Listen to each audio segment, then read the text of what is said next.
Okay, so recording has started. Can I? Hello, Nikhil. You have a question related to assignment of week 3. Yeah, go ahead.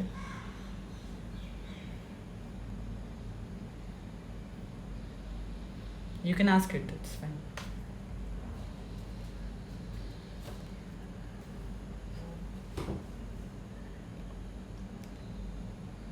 Uh, any, so, how many of you were there in last 2 sessions with me? Can I get a number?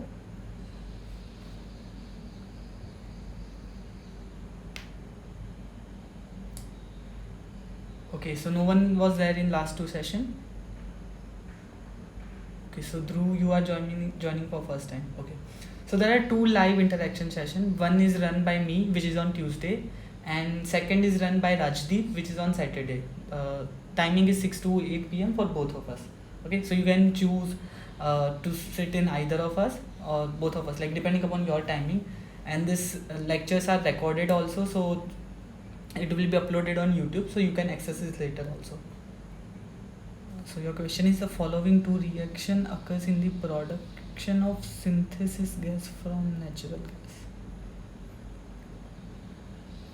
gas. Nikhil, I'm not sure what exactly you want to ask. Maybe if it's an assignment question, then you can sit later and then we can discuss it after the class. If it's okay with you, that will be better. Okay. So just yeah. So as I was saying, so there are 2 sessions, and you can choose to sit in either of these sessions. Now, how many of you were there in the session by Professor Saha today at 3 o'clock? Okay. Yeah. So Shruti. Okay. So there were many students asking questions related to the issue of Aspen plus installation or the license issue. So for the license part, as sir has mentioned that it won't expire on the 15th of August, so they will extend it. So you don't have to worry about if you are facing an issue of the license part. For the installation part, as sir has mentioned that we have to see your exact specification to specification of your laptop to see what are the issues that are causing the installation problem.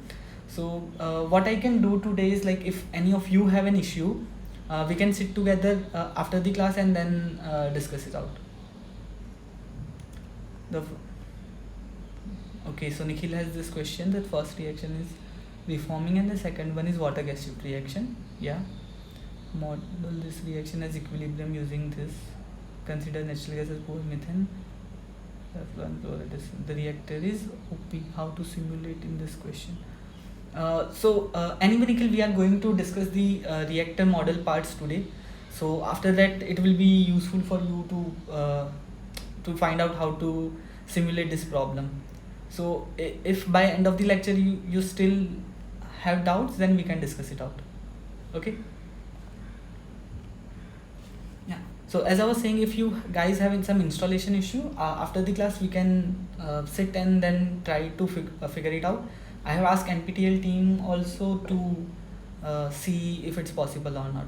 In the assignment 4, figure 2 is not given. So sir has uploaded the figure 2. If you were there in the session, Shruti, sir has uploaded figure 2, so you will get it. So let me start today's session. I will start sharing my screen.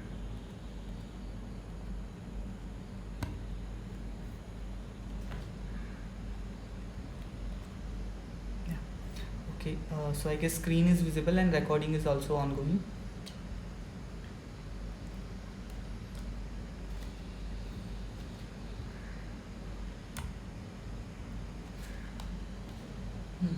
So just one general idea about this session. If any internet connection issue occurs and I get disconnected, please be patient and wait 10 to 15 minutes for in this link only. I will join in this link. Okay. So if any glitch occurs, just be patient and wait for a few minutes. Just a brief overview about me.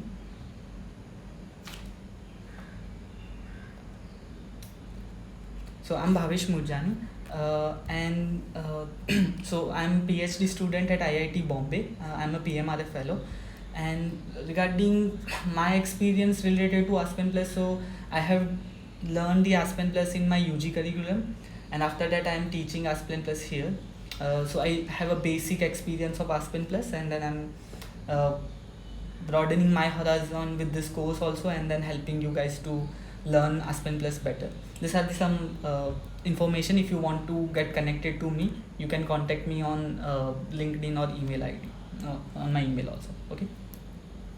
So basically, as far as what sir has taught by this time, so the way he is going is that to introduce different models that are present in the Aspen Plus. So in the last class, the first week was all about getting to know the Aspen Plus, what you can do, how to set various component in there, how to select methods for the property calculation part.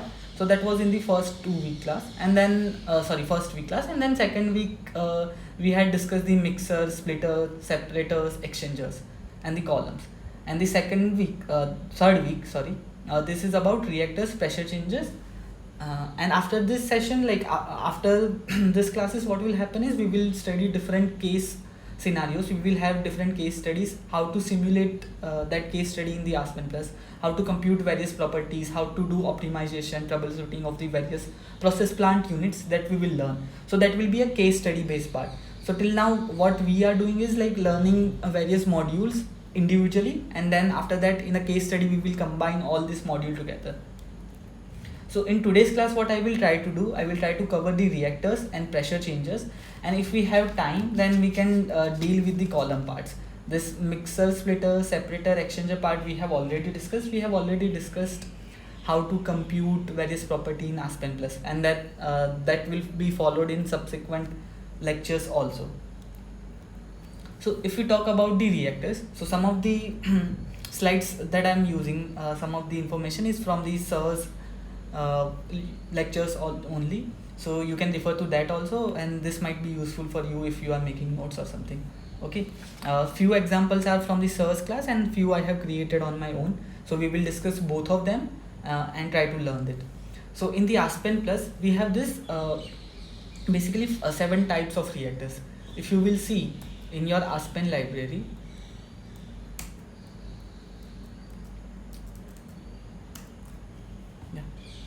if you will go into the simulation part,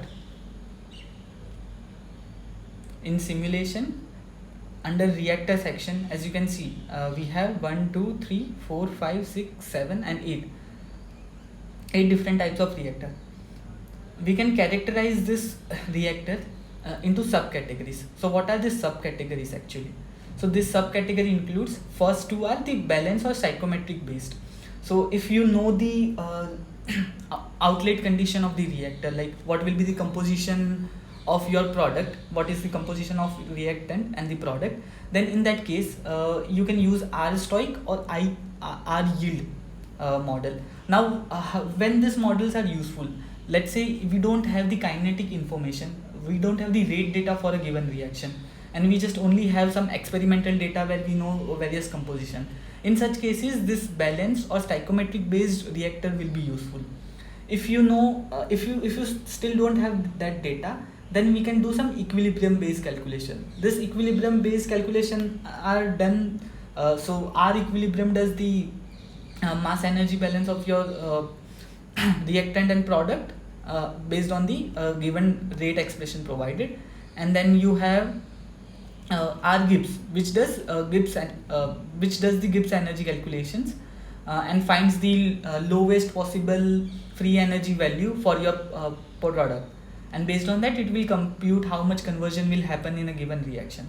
And in the kinetic model, when we have rate expression available for a given reaction, then we can go for RCST, R plug or R batch reactor, any of this depending upon our requirement. So just I will briefly will give you the overview of all of these different types, and then we will start simulating them. Okay, so first comes R stoic block.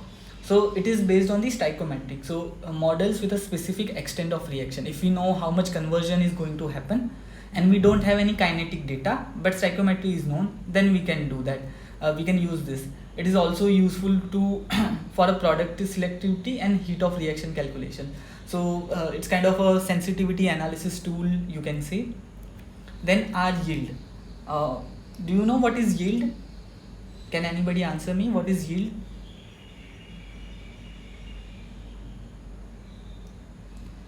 So yield basically defines how much your product will be formed. So it's a moles of product formed per reactant consumed. So in a way it gives extents of reaction or efficiency of the reaction. You can say that how much product will be formed per 1 mole of reactant consumed, let's say.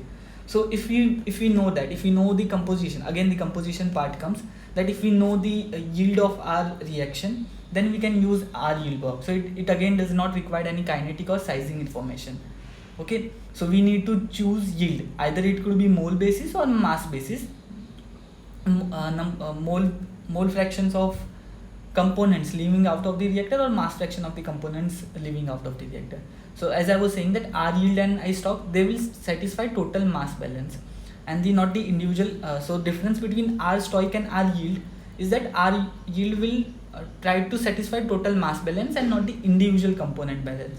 Thus there will be some warning message. As we will run the simulation, you will find it out that there will be some warning message that it multiplies with some factor to adjust the calculation. Okay, so thus it does not satisfy the first law of thermodynamics. Then if we have equilibrium data ready, or let's say you know the rate part, rate of the reaction, you know, or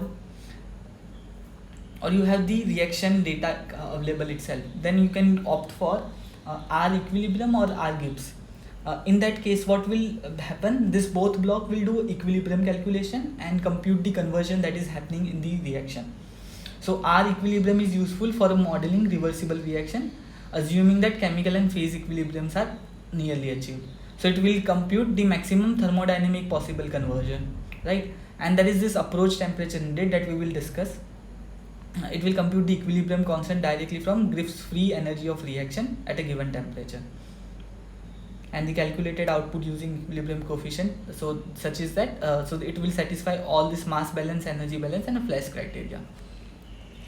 While R Gibb, so R Gibb we don't have to specify the equation, but given the infinite time of reaction, it will assume that chemical equilibrium is achieved. And how chemical equilibrium is achieved? So in order for the equilibrium to achieve, what will happen? Your free energy of system will go lowest, right? So free energy of your system is minimized when equilibrium is attained. So in that case, what R Gibbs block does is calculates the individual components Gibbs free energy or chemical potential at various conditions and determines what will be the maximum possible conversion, what will be the lowest possible free energy that will give you the and it will give you the best reactor outcome. Okay, so it uses a complex algorithm to calculate these parameters, and the first law of thermodynamics holds here, right? So now this was the brief idea, but what actually it means, like what does it mean to provide the yield data or equilibrium data? So for that, let's start by learning one example. So we have this example. So we will start with this example which sir has already given. So I will give you a brief overview of that, and after that we will move forward with new example. Okay, so we have this water gap shift reaction where carbon monoxide is reacting with water to form hydrogen and carbon dioxide.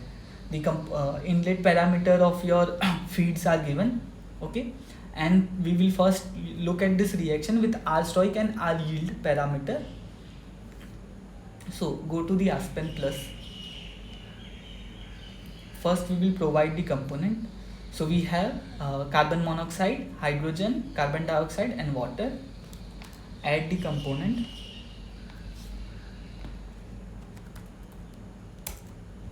CO, CO2, adding water and then hydrogen. So these four components are given. Now property selection parts come. So here we have been specified to use Pang-Robinson equation of state with this Boston-Matthews property method. So if you will look here, you will find Pang-Robinson equation of state PR with this. So this is Pang-Robinson equation of state with this added property method. Do next, run property analysis.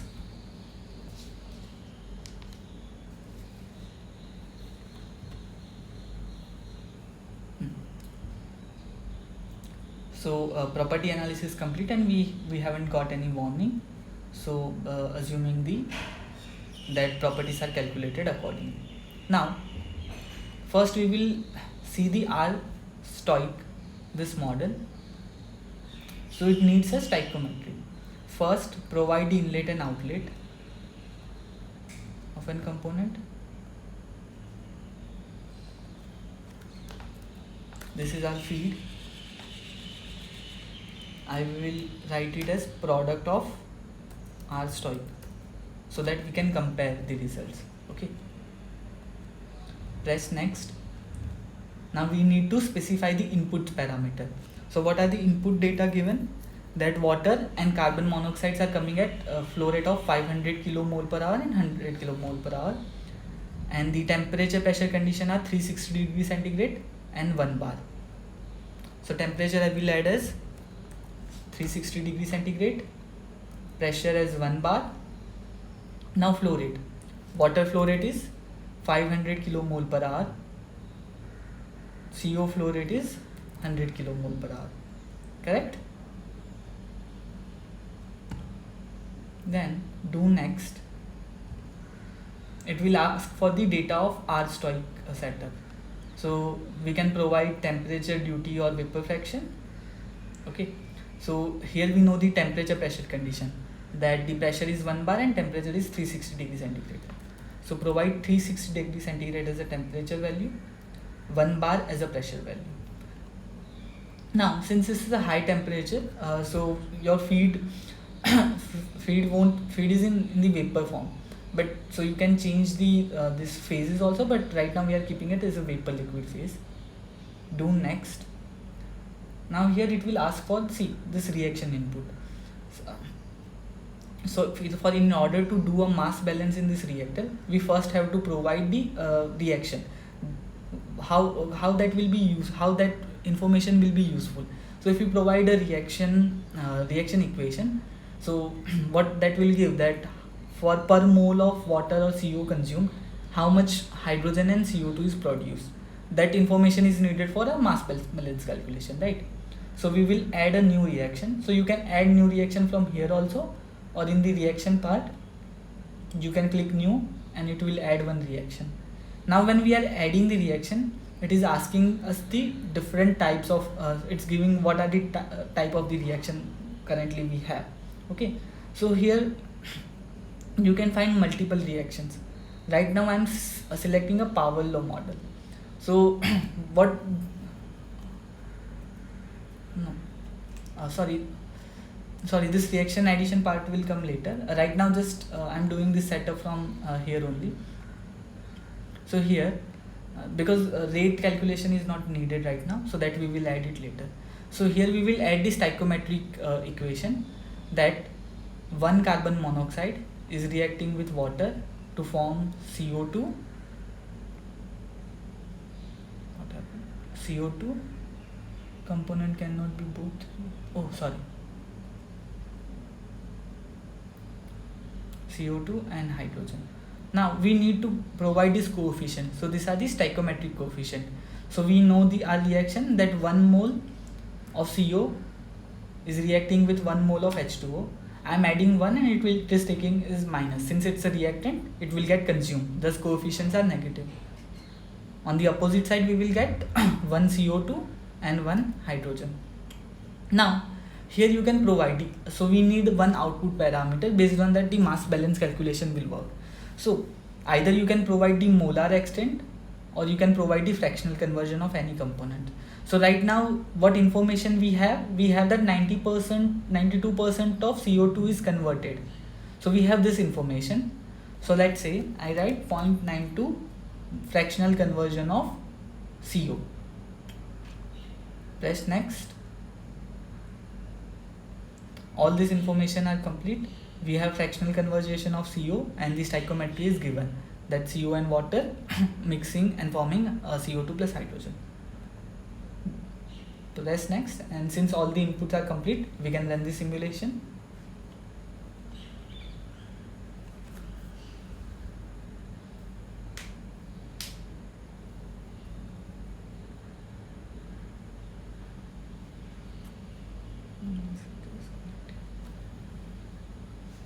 It will take some time, though I assume it should be faster because I'm doing recording separately today.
Meanwhile it's running, I just want to know, any of you is facing issue with Aspen Plus license or the Aspen Plus running in your system, installation or anything else?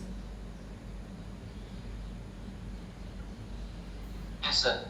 Okay, so Rahul, you are facing the issue. So what's the issue here? I'm getting a message that license error is License error. Okay, so if you can wait, after class we can look at that and installation part. Okay. Nisar Modi sir, before going to reactor portion, there is one doubt regarding pipe can be done jacketed lines. Is yes, then how? What is selectivity? How to renew the license after expiry? So Nisarg, for piping part, I have planned it out today. So there are various options in pipeline. So if we select, like basically when you are saying jacketed line, that means the pipe has a constant temperature profile, right? So that is nothing but a jacketed line. If you select an adiabatic option, so that is an that's a jacketed line. If you will see in the pipe section, there are temperature gradients are also provided. We can also provide temperature gradients. So that way we can compute the temperature variation in the pipe. We will discuss that. For the license renewal part, as sir has mentioned that it won't expire on 15 August.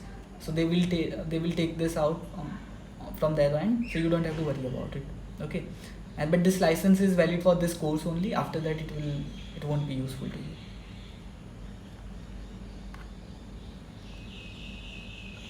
Okay, I guess it should be complete. So results are available. So let's see B1 block and the stream result. So here what we see, this is a temperature condition of 360 degrees centigrade, pressure is 1 bar. And if we look the molar flow rates of our individual component, so we had provided that 92% of CO2 is being converted. So our feed has 100 mole of CO2, 92 of them got converted. So thus we have only 8 kilomole per hour CO present in the product. Rest of them, so for 1 mole of CO we will get 1 mole of CO2. So 92 CO got converted to 92 CO2 and hydrogen and rest of the water. So this is a basic simple calculation, right? Now let's say you know you have more details about your reaction. about each and individual component you have the detail. So what we will do first, select I will select this manipulator, stream duplicator. Let me reconnect the stream, feed stream. I'm reconnecting it here.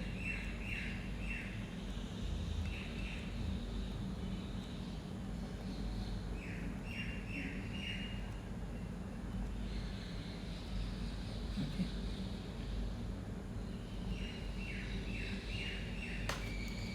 Let me rename this as P yield.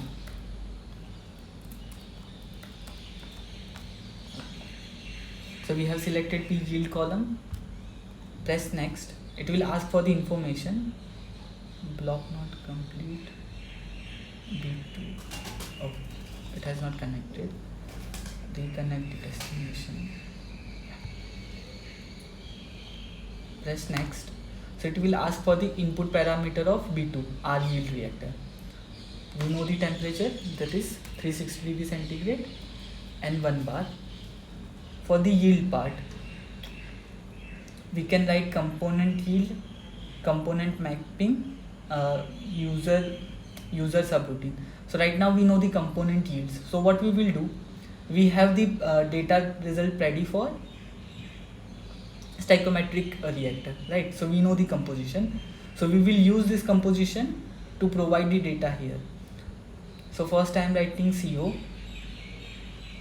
I am providing the mole basis, then CO2. Let's say first we only provide CO, then what happens?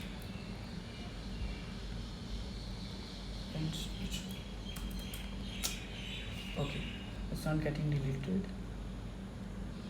So in the B1 block, we know the molar fraction of outlet stream, right? That CO in the outlet stream is 0.0133 mole fraction. So if I provide 0.0133 mole fraction of CO, I want to delete this line. First I'm just providing the CO data, okay, and want to see what happens with the simulation. So if I run it,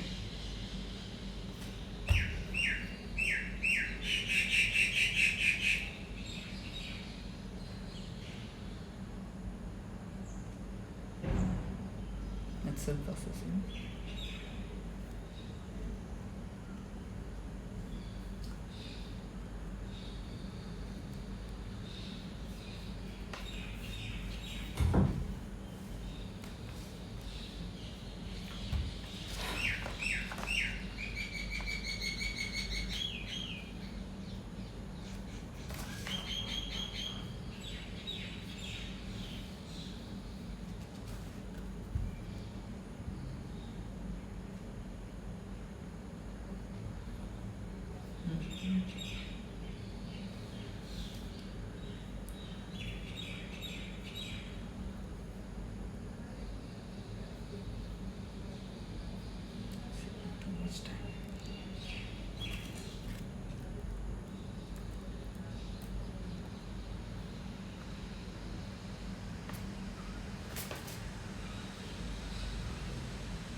So it shows, runs are complete and it shows that your simulation has completed with warnings.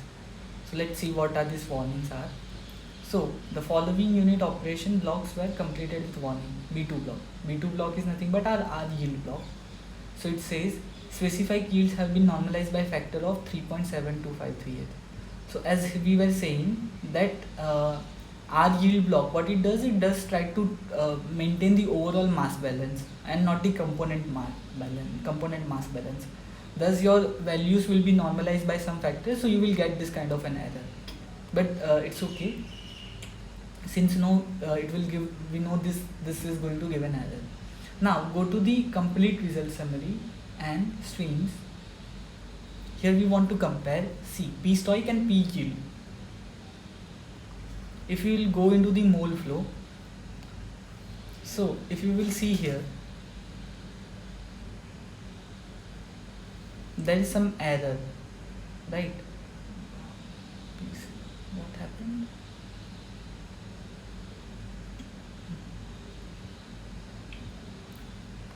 The product output, so CO, it's showing instead of 100, it's showing 421.582. So that means we have made some mistake, right? So what we tried here was that we have only provided the conversion, like yield fraction of CO and nothing else.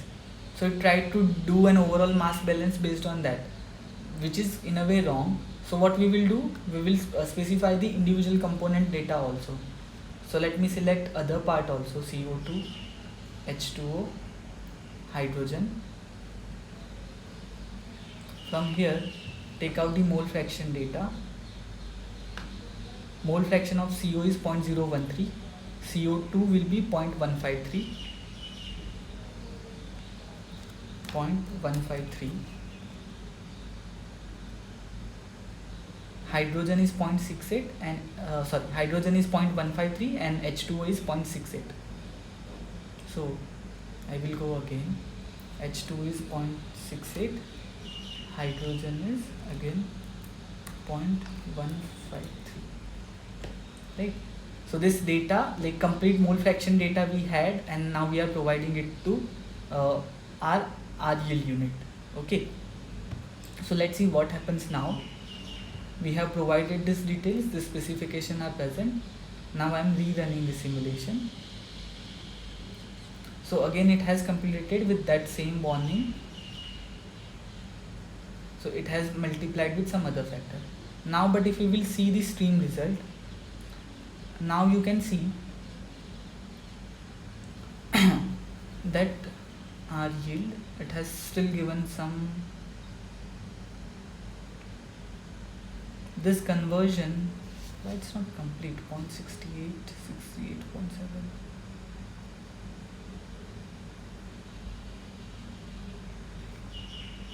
This is mole basis, right?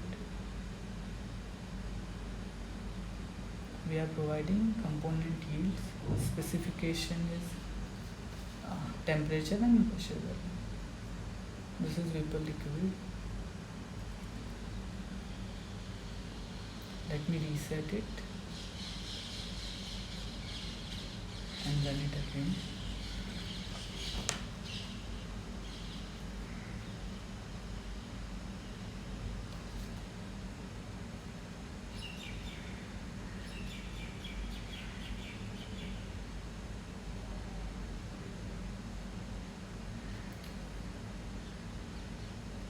It should not show the map.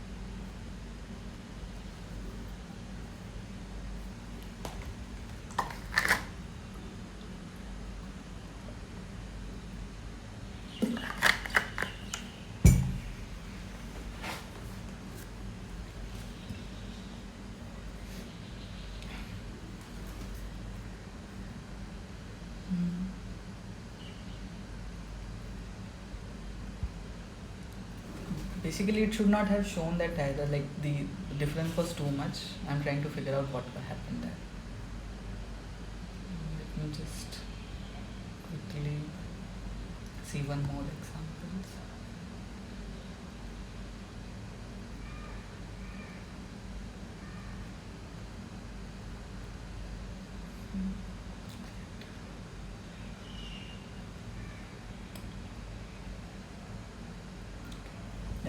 So run is complete.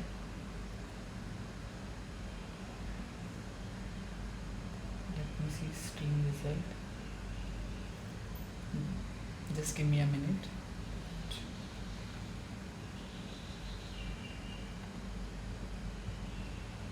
Mole flow.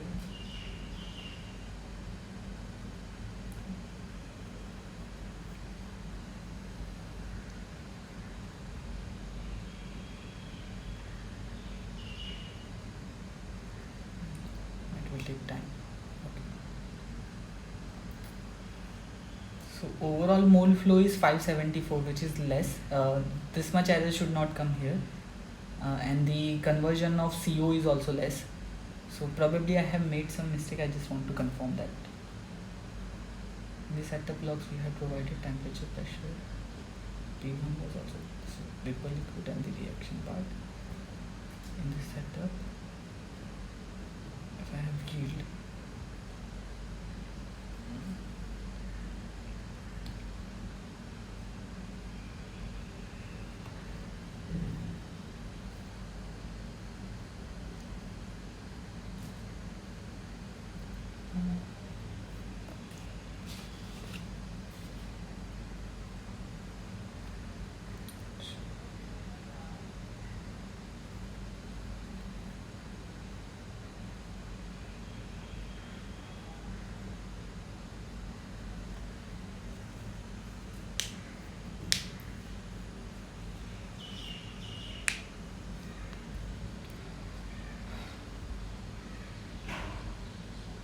Okay.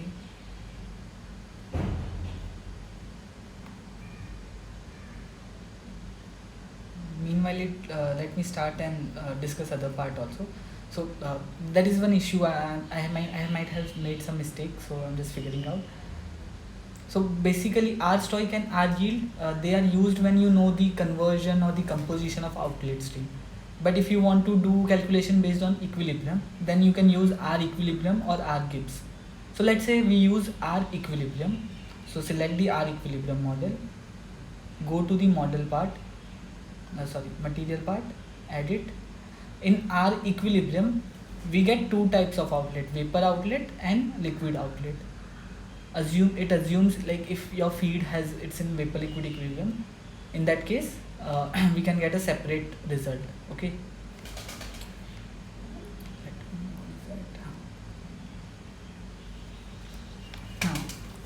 Right now I know that my temperature is 360 degrees centigrade and pressure is 1 bar. So most of my product will come in the vapor phase. So I'm just providing top part as P equal.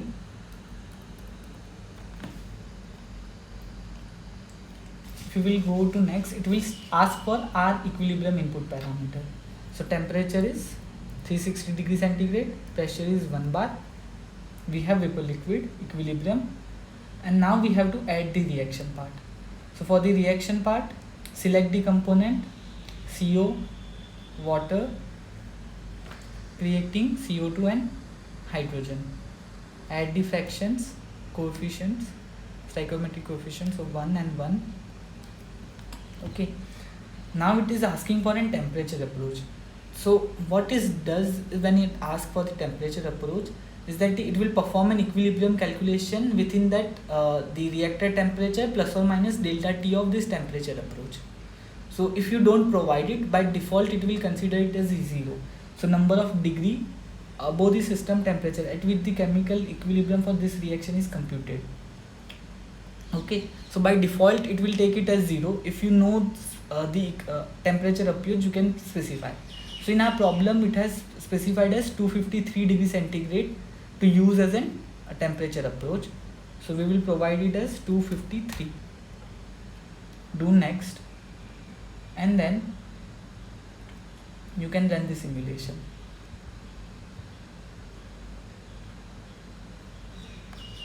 Generating results. So results are available. Go to the stream. Yeah. So first is R stoic, second should be R yield, and last is R equilibrium. So here if you will see, the S5 is a liquid product of R equilibrium, and the S5 stream has nothing in it. It's a 0, 0, since everything is converted into the vapor, right? Now if you will see the composition part, molar flow rate and the mole fraction. So right now look at the R stoic and R equilibrium part. So they are nearly equal. So at given temperature approach, like at given conditions and for a given temperature approach, we are getting same equilibrium data with the R equilibrium value. So if you don't know the exact conversion, then you can use R equilibrium, which will perform the equilibrium calculations, right? Okay, it has opened now. Let me just quickly see the input parameter for R yield block that I have provided.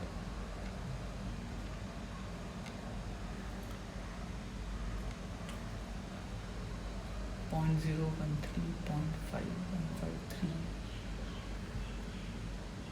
That's correct. 0.013. B2 block 0.13.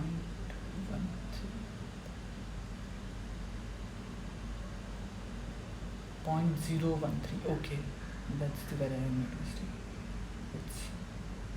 Yeah. So basically, what mistake I made is that mole fraction is 0.013. Instead, I had kept it as 0.13 in the R equilibrium part. So setup 0.013. Okay. So now if you run it, the stream results. So R stoic, R yield, and R equilibrium. So they should be now in the same range. Yeah. So as you can see, all of this value are aligning. Okay. So our results are consistent here. Now, if you want to understand more about the temperature approach here, like what exactly it is, so you can search it in the help session. Search for R equal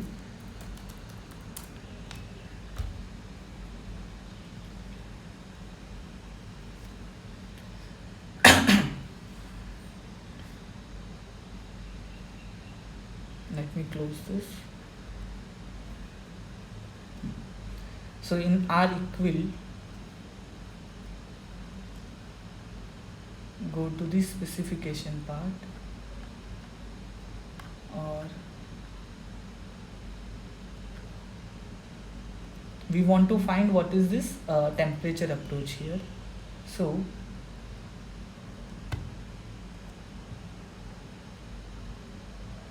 input reaction sheet working with R equal, stream results, input, reaction. After specifying, you can use an edit button to modify it.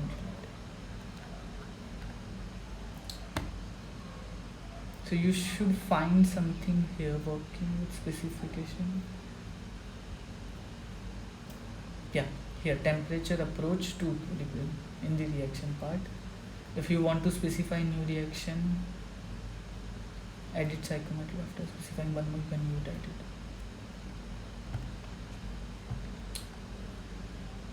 But I'm not seeing temperature approach. So let's search temperature approach.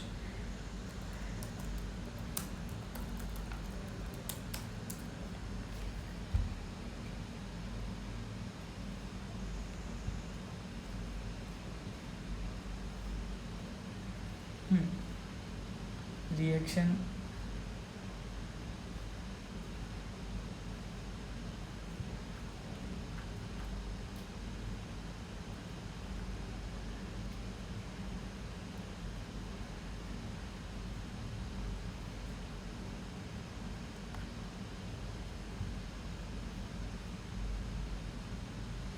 so it's written for each reaction you can specify restricted equilibrium specification either as molar extent of reaction or temperature approach.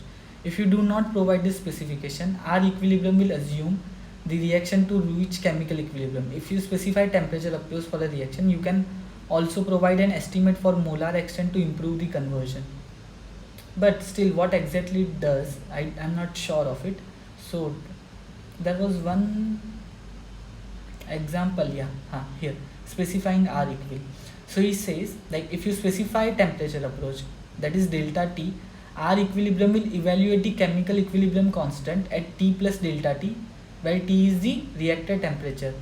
Okay, so if we don't specify, it will do this equilibrium calculation at reactor temperature only. But if we specify delta T, it will do that plus or minus calculation. So that might be useful depending upon your desired reaction, whether the temperature in the reactor is changing or not, and how equilibrium is achieved. After R equilibrium, we have another reactor which does the equilibrium calculation, that is R Gibbs. For R Gibbs, select the R Gibbs, specify the input parameters. I'm renaming product as P Gibbs. Okay, go to next. Pressure is 1 bar, temperature is 360 degrees centigrade. Now here you have different options, either do phase equilibrium calculation only, calculate phase equilibrium and chemical reaction, restricted chemical equilibrium reaction. So right now we are looking at both chemical equilibrium and phase equilibrium. So we have selected that, and that's it. So you don't have to specify any other parameter. So as we had mentioned it, that in the R groups you don't need any specific either equation or the kinetics part. Given the reaction, chemical equilibrium will be achieved when the product mixture reaches its lowest possible Gibbs free energy.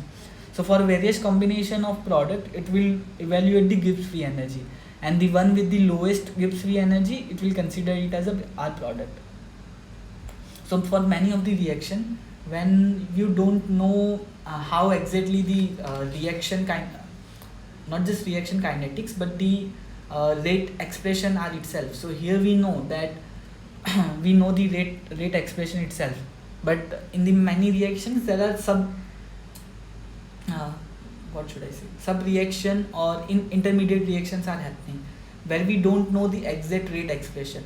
In such cases, instead of using R equilibrium where you have to or this R stoic where you have to provide the equation data, you can use this R Gibbs method which calculates both R equilibrium and R Gibbs, which calculates which does the thermodynamic calculation and provides you an optimum value. While for R stoic we have to provide the equation, R yield we should know the composition data, right? In R equilibrium also we had provided this reaction, although it did equilibrium calculation, but we still needed a reaction equation. But if you don't have that, then in that case you can work with the R Gibbs. Now let's run the simulation. Results are available. So go to the result section in the stream. Now we have data for all this one. So here you can see with R Gibbs we can find the minimum minimum free energy state, which corresponds to CO conversion of 1.27.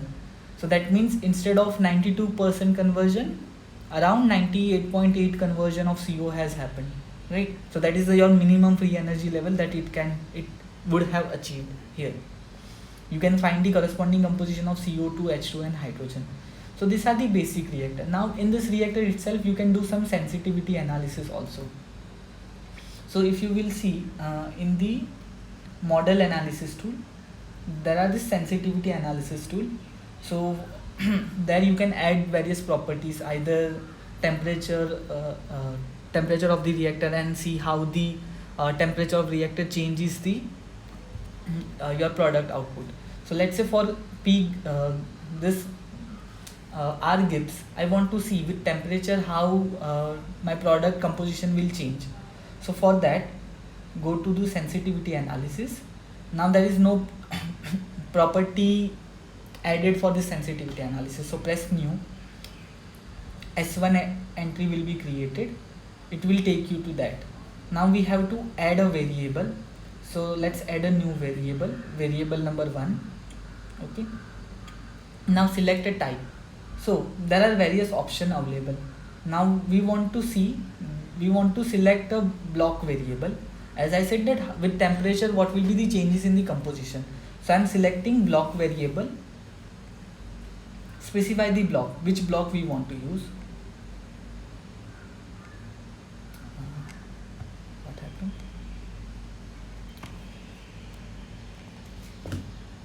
Yeah. So we want to use R Gibbs, which is B5 block number B5. So select the block number B5. Now it will ask for the variable. So there are list of variables associated with this. Now we want to temperature as a variable. So I have provided temperature. Unit you can select. Right now let's keep it at degree centigrade. Now our reaction is operating at 360 degrees centigrade, but I want to see between 300 and 400 degrees centigrade what is happening. So you can provide start and end point distance, number of in between point for your calculation. So let's say I want 50 points in between for the calculation. So it will select the increment of 2 degrees centigrade between 340 to generate this data. Okay. Now this we have provided the manipulated variable which will be changed. But now we also have to provide variable which will be computed. So we want to see the composition change with the temperature. So if you will go into define sample variable which will be calculated. So you have to add, there is no variable present here. So let's say I want to add composition variable. Okay. Now that composition variable is a stream output. So I want to see the mole fraction in this P Gibbs part. Okay. So I will select a stream category.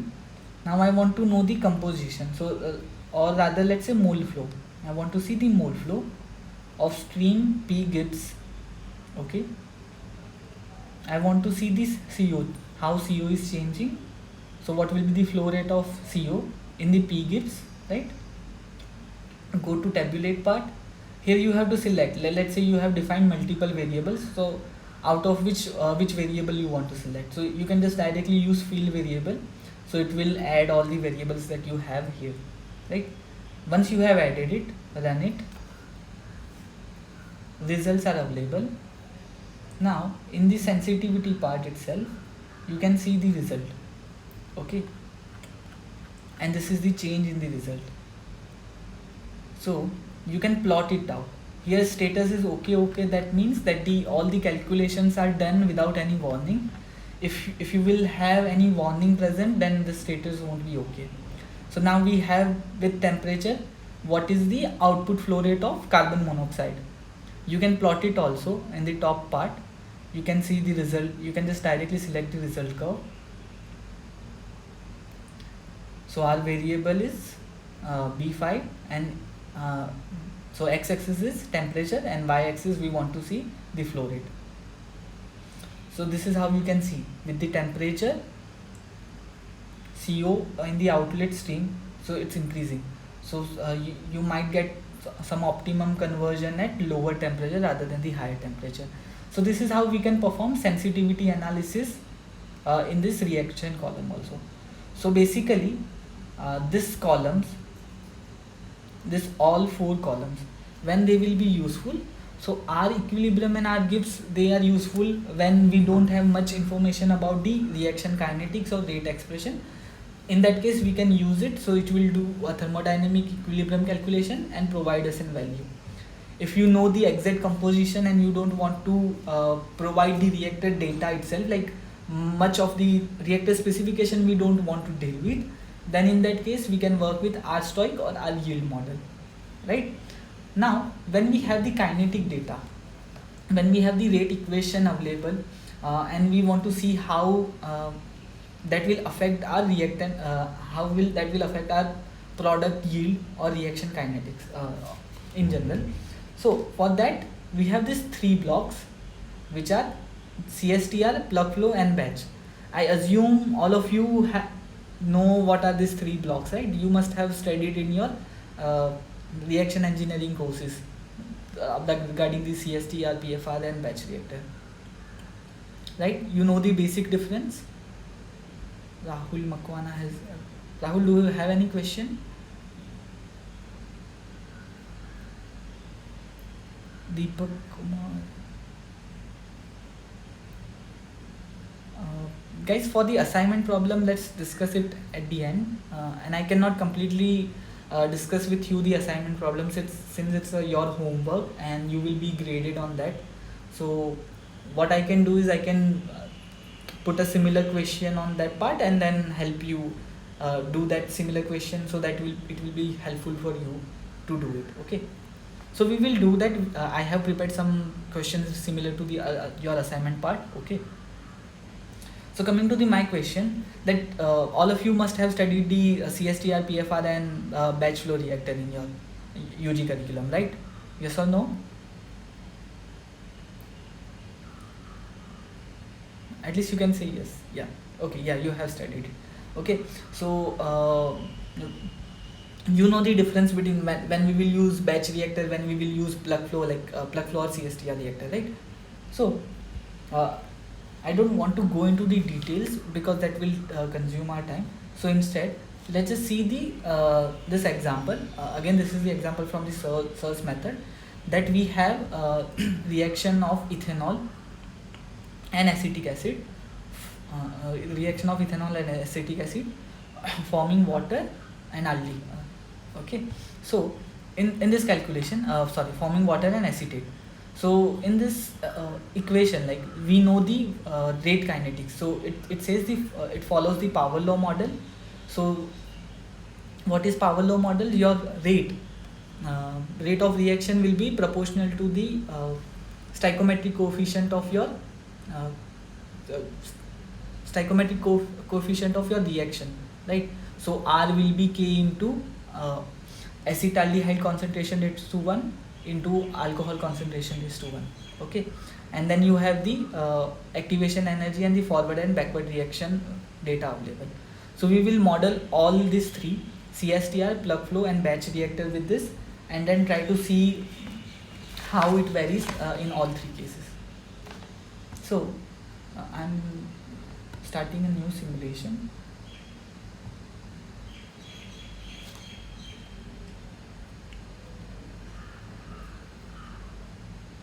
It's already a 7.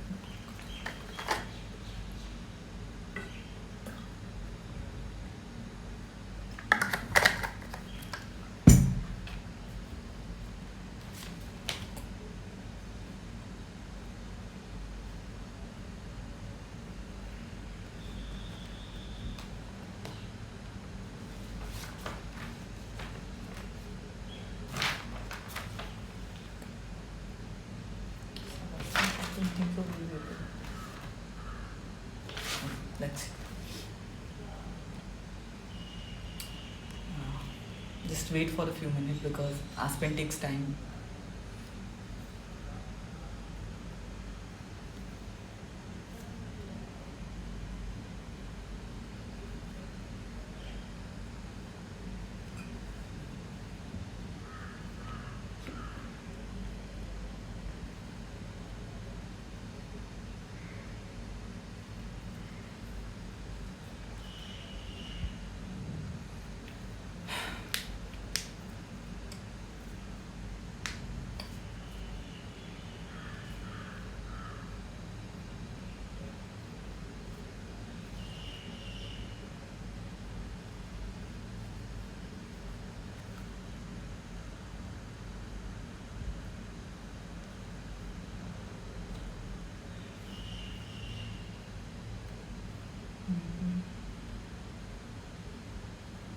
Okay. So meanwhile it's running, like it's loading. Let's just discuss the difference between your basic PFR and CSTR, that we can discuss it. So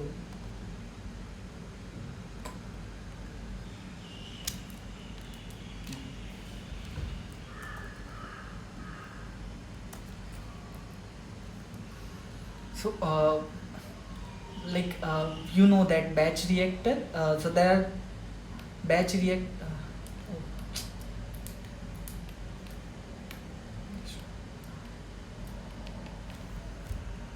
so you have batch reactors, and then you have one category of continuous reactor. When are batch reactor used? In which applications? Do you know? So specifically for specialty chemicals, all the pharma applications, they use this batch reactor where the reaction is in very controlled environment and the amount is not more. In that cases, you can use batch reactor where we add our component to a single batch. We allow some residence time T. So our reactant will spend this T time into the reactor.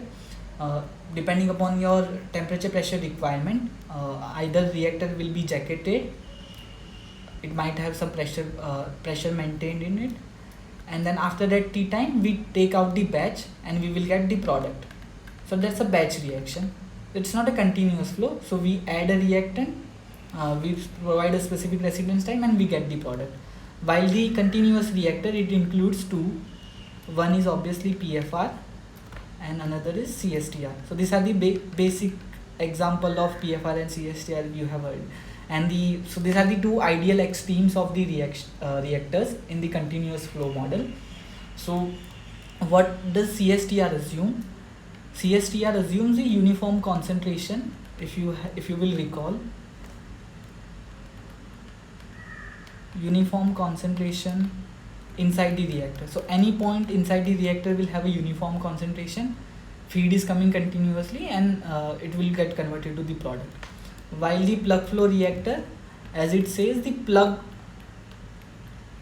different plugs will have a different concentration. So concentration will vary from start to end.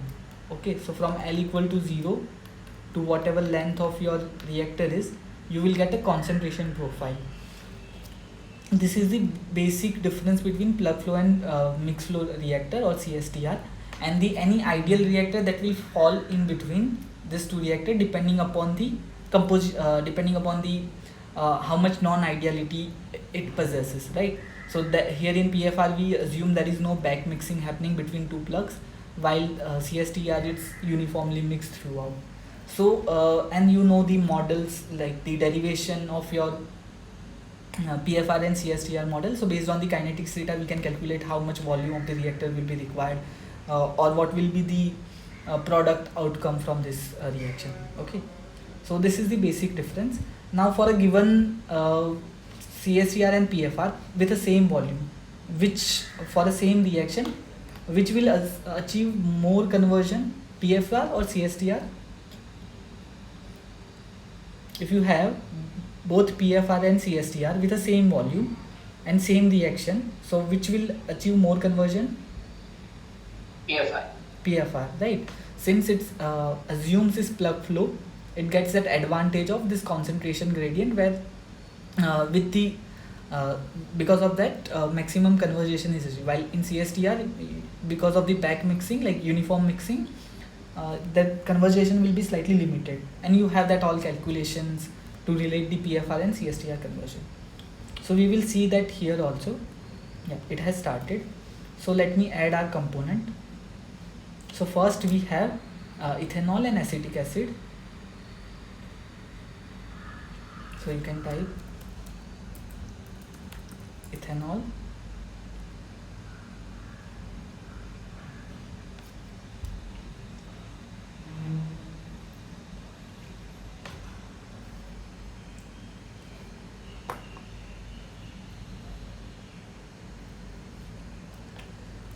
we have acetic acid. So it's exceeding limit, so I cannot search it, but we can use the find tool. Let's see if it has found it or not.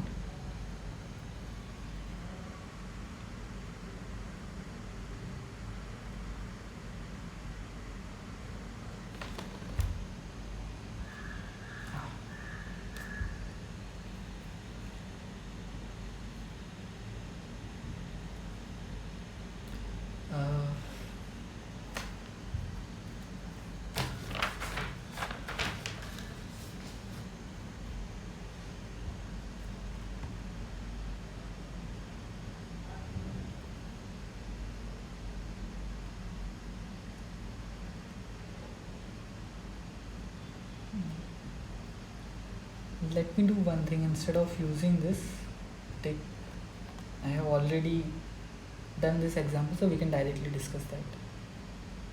That's good.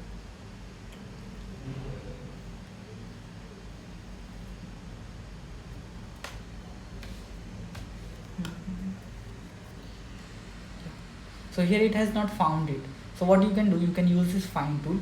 Now instead of writing name itself, you can just write the expression and it will try to find it out, or whatever way is convenient to you. So let me write acetic acid, find a component which is equal to that.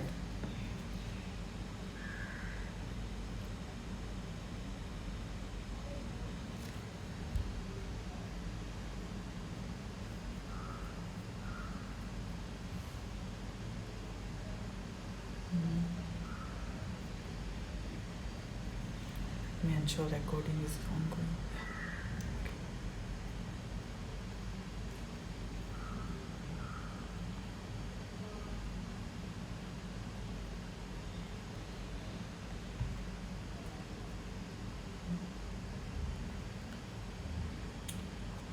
Still searching.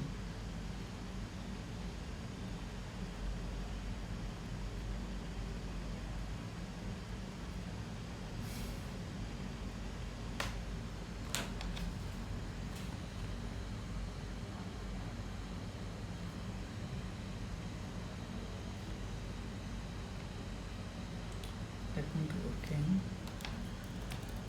Acetic acid.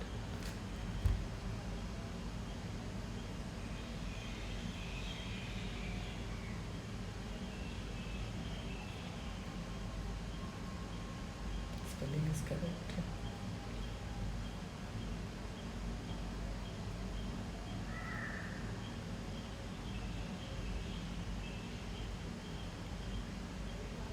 This is also not opening.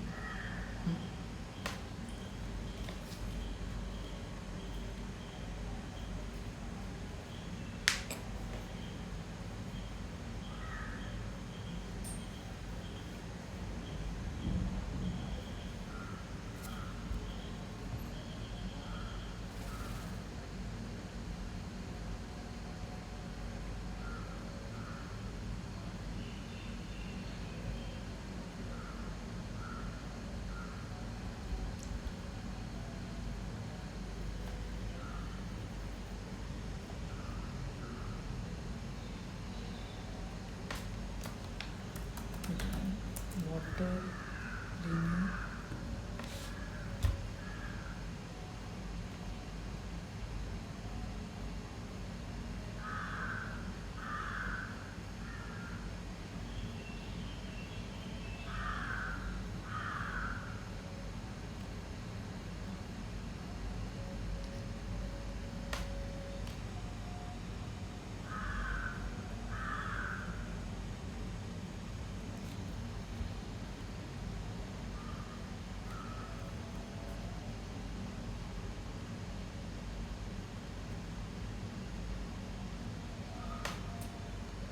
Let me just close this.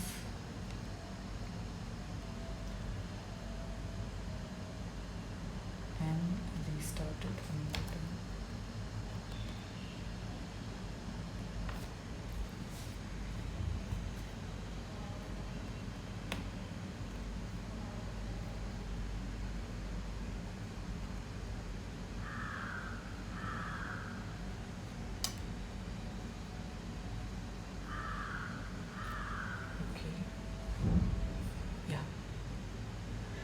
So here I have already created this example.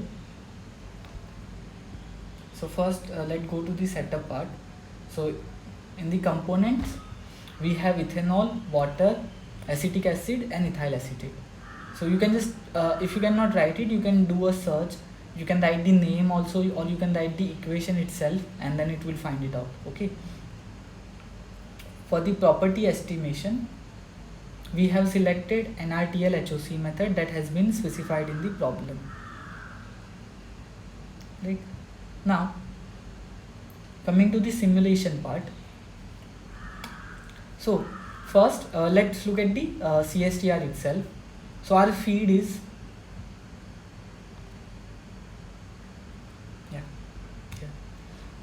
Our feed is coming at, information is given that feed is coming at 70 degrees centigrade, 1 atmospheric pressure, with a flow rate of ethanol, acetic acid and water provided.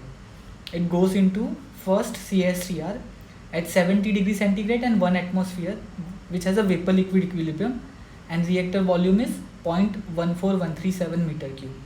Now what we will do here, so temperature, pressure condition and the flow rate of feed is provided here, right? So that data is done.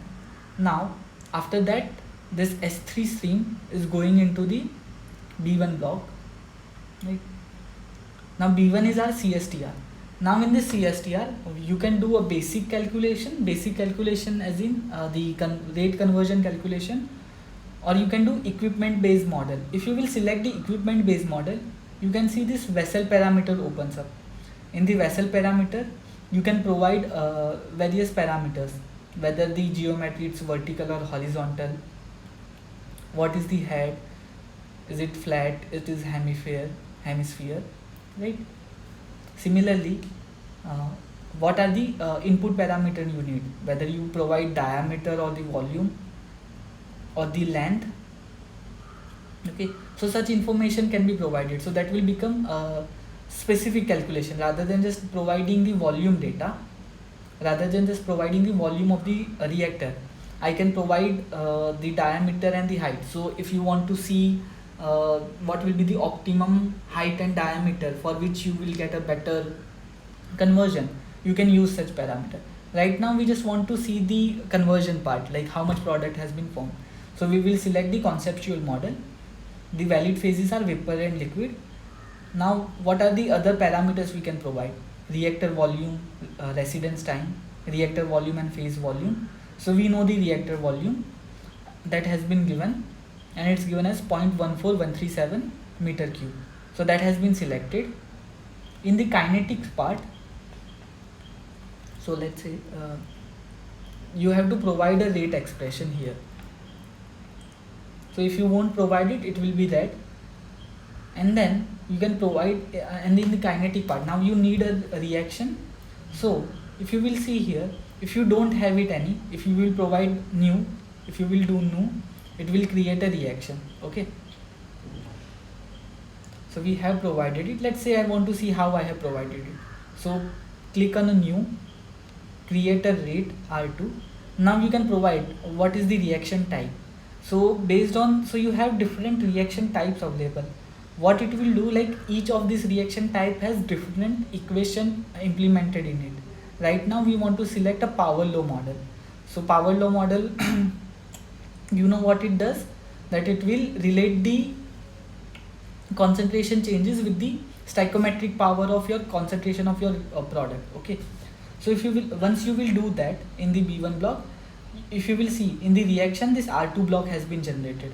I am clicking on the R2 block and it is asking for the information. That information is incomplete. So we have to add the reaction. So I am adding the reaction as a new. So we have reaction number 1. You can provide the component. So we have ethanol and acetaldehyde, ethanol and acetic acid reacting, forming water and ethyl acetate, okay?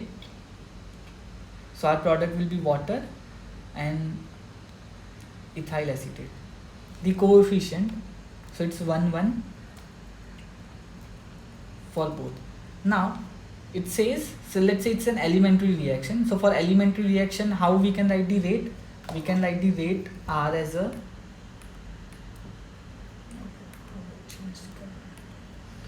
we write for elementary reaction minus R is equal to K Ca raised to n and Cb raised to n, where this m and n are nothing but the stoichiometric coefficient, your reactant, okay?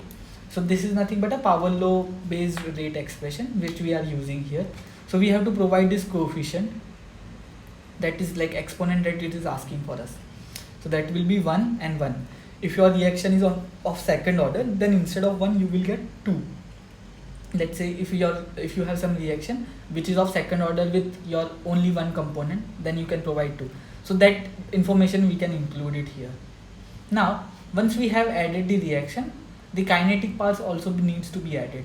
In the kinetic parts, so first reaction is added. Now it is asking for K value, energy, like activation energy value, pre-exponential factor. So here two types of equation are used.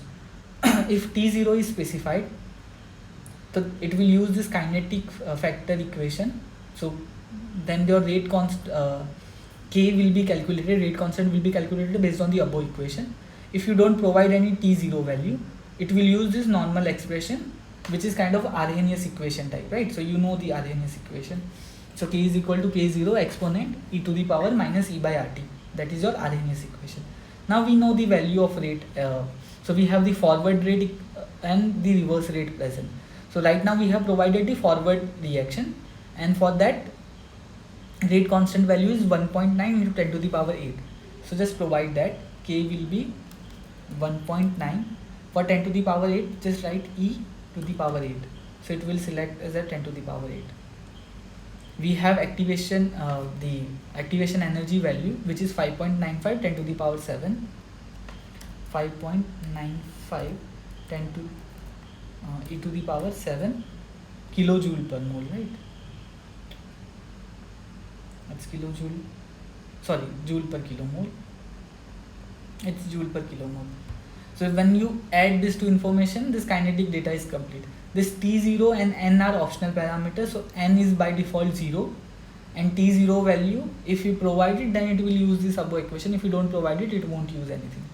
Now this is the forward rate expression we have added. Now we can also add the backward rate expression, since it's an equilibrium reaction. So where that also we will add it. So ethyl acetate, water, giving you ethanol and acetaldehyde, 1, 1, 1. And this is 0, 0. And in the kinetic parts, for the second equation, like you again have to add the rate, this constant value. Okay. So reverse flow is 5 and 10 to the power 7, 5 e to the power 7, and 5.95 10 to the power 7.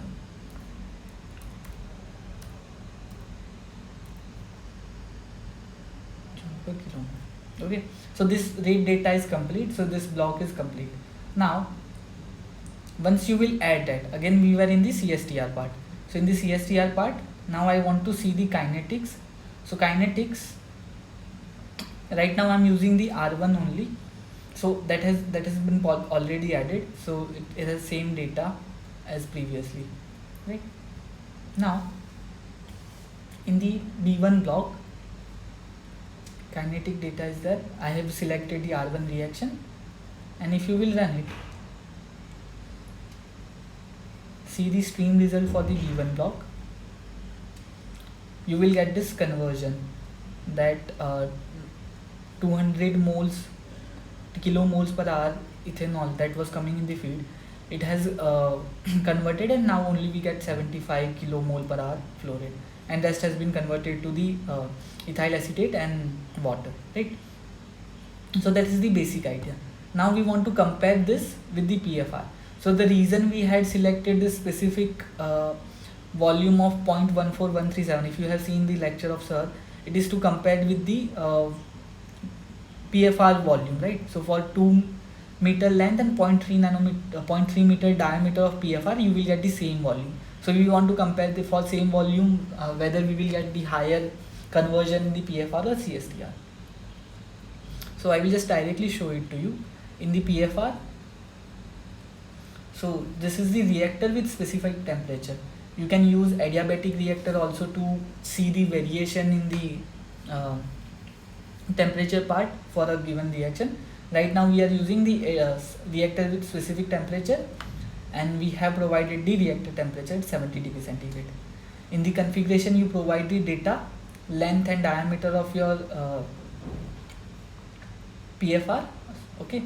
Now instead of that, so here we are assuming that complete reactor is one big tubular kind of a reactor, PFR. but instead you can use multi-tube reactor also, where you can provide number of tubes in between. So that is also possible, like that detailed design is also possible. Again, select the reaction. So we have selected the R1 reaction. Now one thing here, so for the B2 block here, like PFR block, in the configuration we have selected the valid phases as vapor liquid. When you will select a reactor, let's say I am selecting R plug here, and when I go to into the details of it, by default sometimes there will be a valid phase selected only as a vapor. So let's see what will happen if I run it with only vapor. If I run this B2 block with the default value, okay, then what happens? It's running, and then result summary, stream result. I want to see product of CSTR and PFR.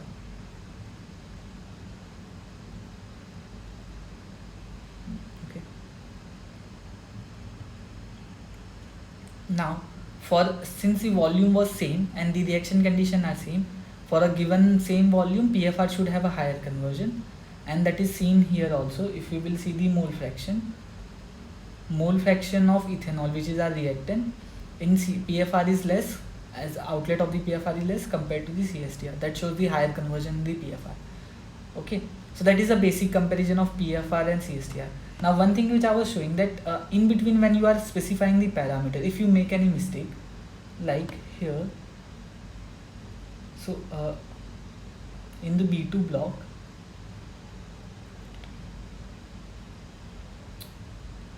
not B2 or B3, I think reaction block I had changed it. Kinetics is only liquid. So if you will use some other example, like let's say I am using vapor, so this will change your reactant kinetics. Why? See, your reaction is at 70 degrees centigrade and 1 atmosphere. Well, basically this component will be in a way liquid phase, right? So if you will see the stream results, overall stream results, you can see everything is in liquid phase. But if I use a wrong equation, like wrong phase in my reaction model, instead of liquid, let's say I use this kinetics as a vapor, okay, and then I'm trying to compute my system property based on that reaction data. So instead of R1, I am selecting R2 in PFR, and let's see what happens.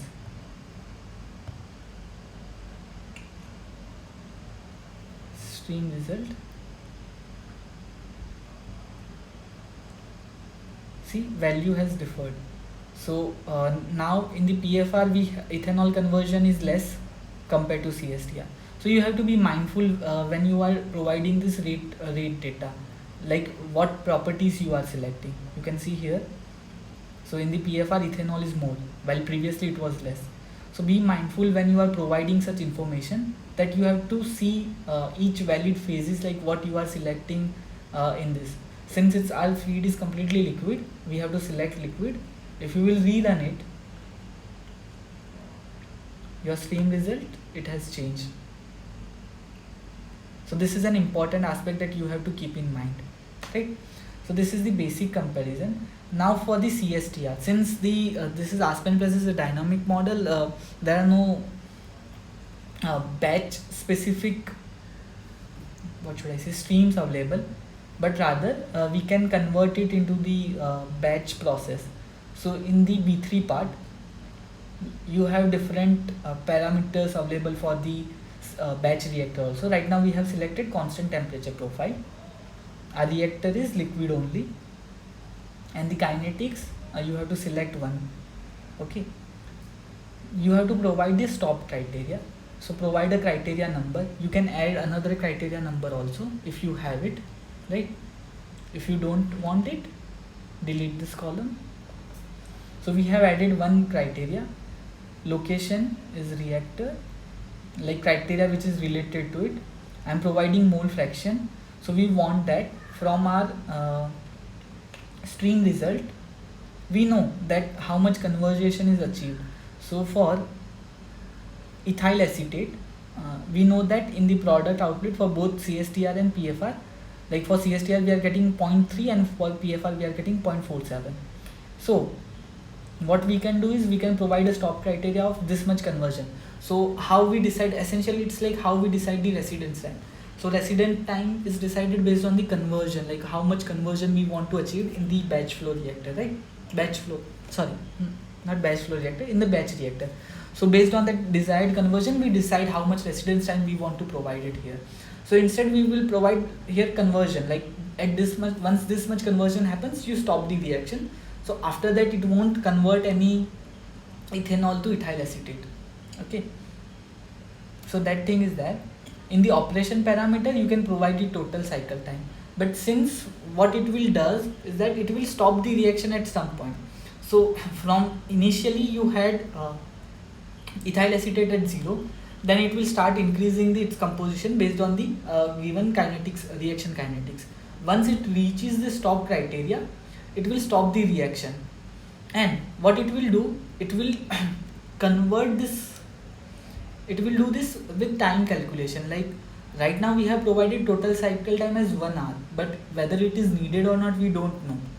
Okay, so for that right now we have provided it 1 minute, but then we are also calculating the profile result. So maximum calculation time of 60 seconds is given with time interval of 1. So when you will run it and you will see the result of it,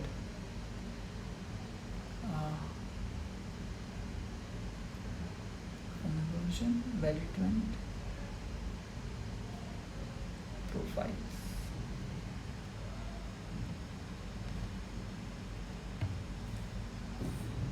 reaction kinetics.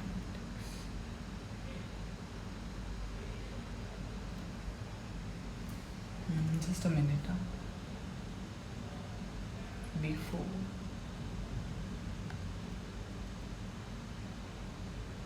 setup, conversion, block option.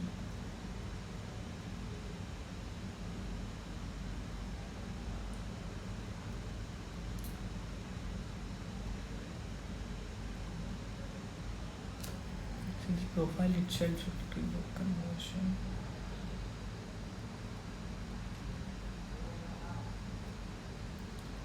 So if you will see composition versus time plot,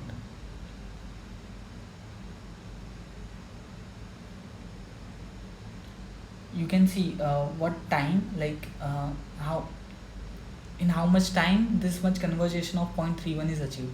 So that is very less. So you don't need a resident time of 1 hour. Instead your reaction is happening within the 1 minute itself. So that way you can decide the residence time for your batch reactor. Okay, so this is how to use this reactor columns, like reactors in your system.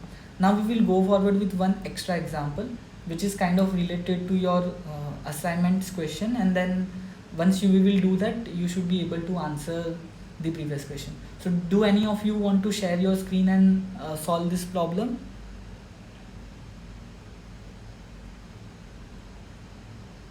Any of you? Or should I do it here only?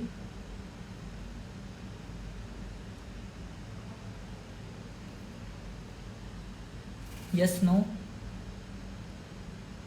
So I will guide you how to do it, and then if you want to share your screen, if you can share your screen first is that, and if you want to.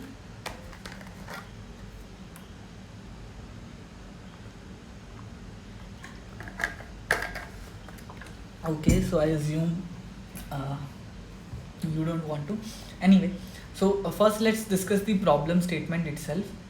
So this is a PFR problem where vapor phase cracking of acetone is given, which is taking place inside the adiabatic PFR. Dimension of PFR is given 10 meter length and 1 meter diameter, and this is the reaction kinetic. Reaction is first order with respect to the acetone, and rate constant and activation energy are provided, right? The method selection for property estimation is given as NRTL HOC, and use unifact method if binary parameters are not available. Now the feed flow rates are given 8000 kg per hour of acetone, which is coming at 600 Kelvin at 2 atmospheric pressure, is passed to the heater where it is heated to 1035 Kelvin temperature with no pressure drop. Now answer the following question. So first we have to model this, right? So what I will do, I will just open the example which is already ready here. Let me close this first. No.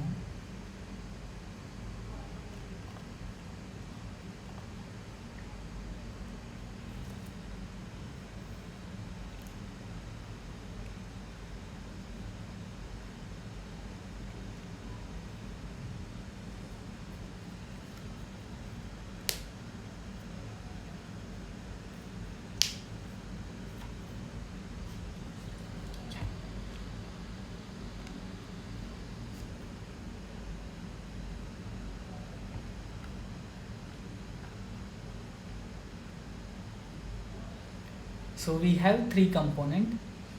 First is acetone, which is getting converted to this ketone and methane, right? So acetone getting converted to ketene and methane, that has been provided. For the properties, I have selected NRTL HOC, and the binary parameter are calculated using unifact method, which are not available. Okay. Once that is done, go to the simulation part.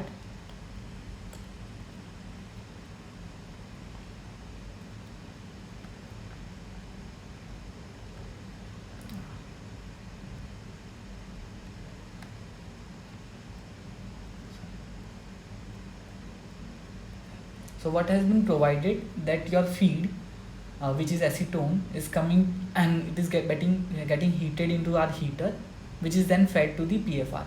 So let's look at the input one by one. First is the reactant, the feed itself. So our feed is coming at 600 Kelvin and 2 atmospheric pressure. This data we have added. The mass flow rate is given as 8000 kg per hour. Okay. So that thing is also provided. It goes to the heater. So in the heater block, it is said that the temperature, the feed is heated to the 1035 Kelvin with no pressure drop. Thus the pressure is selected as 2 atmosphere itself. This heated stream goes into the PFR. So in the PFR model, now is it mentioned that it's adiabatic PFR. Adiabatic PFR is given, right? Thus last time previously we had selected reactor with specific temperature profile, but right now it's an adiabatic reactor. So we select that. Configuration provide the length and diameter of your PFR and the valid phases. Okay. So right now we have selected the vapor phases and the reaction. So reaction R1, if you will see, so in the reaction we have added that one acetone is forming methane, it's decomposing and forming methane and ketene. Okay, and it's a power law model. It's first law, so what should I say, it's a first ordered reaction. Okay, so acetone to the power 1 will be the equation of your rate expression. Okay, in the kinetic parts, the K and E values are provided, right? Now here we have selected the vapor phase. Why we have selected the vapor phase? Can you answer it?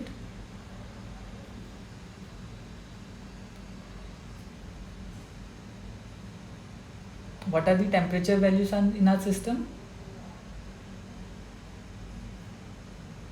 See, it's 1000 Kelvin, which is very high, 1035 Kelvin. So thus your system will be inevitably in the vapor phase. Your component won't stay in the liquid phase. So that itself gives you the idea what phase you should select. So it's a vapor phase, right? So that thing is provided. The PFR input itself is not flash input. PFR input itself, here also we have selected vapor only. let's say if I do only liquid, like here I have changed to liquid, I'm not saying vapor, and the reaction kinetics are perfect, and I run the simulation. So what will happen? See, result available with an error.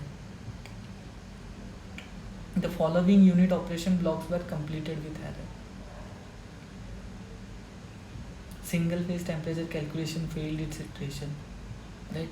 So it's showing me an error. Now let's see if the kinetic data itself, here also I have kept it as liquid, then what would have happened? It's running now, okay? No, it's still giving an error. So phase equilibrium calculation are enthalpy calculation is giving an error. So it shows, okay, that there is some error. But in some cases, what might happen that you are performing the calculation, but still the conversion will happen, but you won't be knowing that's what is the wrong. So in that case, you have to select the parameter correctly. So let's say, let me put it back to again vapor phase configuration.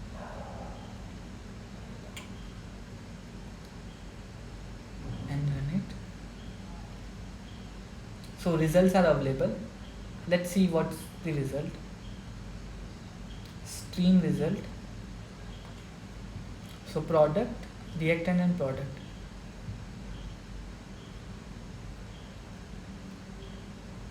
So what here you can see that acetone itself has not converted here. Why? Now I have selected correct phase, right? In the plug flow itself, I have provided vapor only, but still, if you will see, this is the reactant and product. They have same composition, only acetone. Nothing has changed. What could be the reason for that? The reason is that the kinetic part that I have not changed yet. So, in the kinetic, it is not liquid phase, but it's a vapor phase reaction. So keep it in mind for this reaction calculation, and in general also, what phases you are selecting will matter a lot. It might give you some value. Here it's clearly visible it's wrong, but in the previous PFR example where it was vapor liquid thing, we got that there were some different data available, right? It was still giving an result. Here you might get some error. Sometimes you might get an error, sometimes result will run, but you have to be mindful what you are exactly doing. So once we change it, like we have corrected it, both are the vapor phase reaction, and I am running it. Results are available. Now we can visualize the result. Okay, let me first select the reactant and this the product. So now we can see that is conversion is happening. Okay, so acetone mole fraction has come down from 1 to 0.58. Methane and ketene are produced. Okay, so this is how the conversion has worked. Now let's see the questions. What are the questions? First is the mass fraction of acetone in PFR at the length 2 meter. So that is what is the outlet mass fraction of the acetone. So for that, go to the mass fraction. We can see acetone is 0.7345. Okay, so that is your answer. The mass flow of acetone in the product stream. Again, mass flow is here. That is 5,879. Now the unit are different. It's asking for kg per minute. So change it to kg per minute. The value is 97.99. Okay.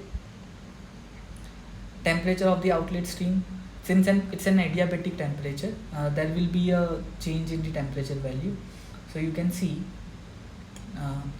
So our feed. Let me put it in Kelvin first. So feed that was coming at 600 Kelvin was heated first to 1035. It went to the PFR. Since it's an adiabatic reaction, temperature value will change depending upon your heat of reaction. So it has come down to 881 Kelvin, right? The value is asked in Fahrenheit, so it's 1127. So if you will see the answer, first is the mass fraction, which was 0.73 something here. Mass fraction of acetone 0.73. Mass flow rate of acetone in kg per minute, that is 97.99. These two values are matching. The outlet temperature in degree Fahrenheit, so that is 1127. Now what is the residence time of PFR? So for that, go to the PFR block. In the PFR block itself, you can see the result part. The result part, you see the residence time. So residence time we want to know in second.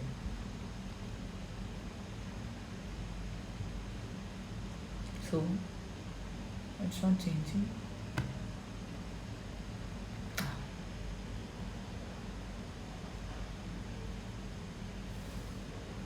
Yeah, it should be 4.5. This much second. This is the residence time. Now what will be the heat duty of PFR? You should be able to answer it without seeing it. 0, but why?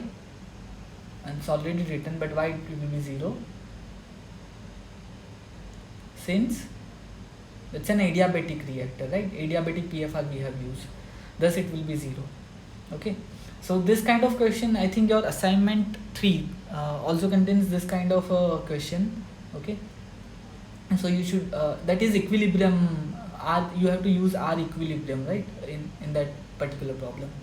So you can try it out. It should be simple. This reaction problem 2, I'm keeping it for you guys that you can try it out. This is very simple problem where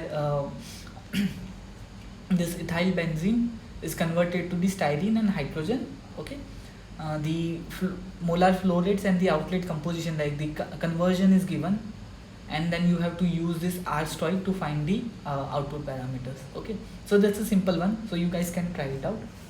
So that was the one part of this week's lecture. In the second part, we were learning about various pressure changes. So in the pressure changer, let me close this simulation and start a new one.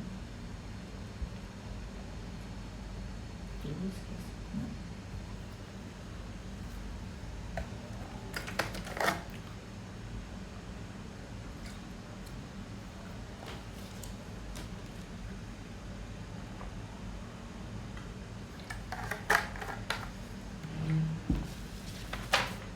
So I will just give you the brief overview of this pressure changes, and one example that sir has already done it. So then I think we will be done it. I hope that we could have started the column part today, but seeing the time, I don't think so we can cover it. So what we will do is, the next lecture we will focus on the column part, distillation column and the absorber columns. We will look at the some example of that columns, and after that we will start looking at the case studies of various process plants. Okay, so I will be following the method that sir has followed.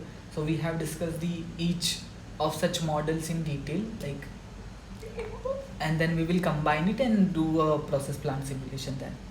Okay, just give me a minute to load it. Does anyone have any question? You can ask it. Okay, you can interrupt me in between also.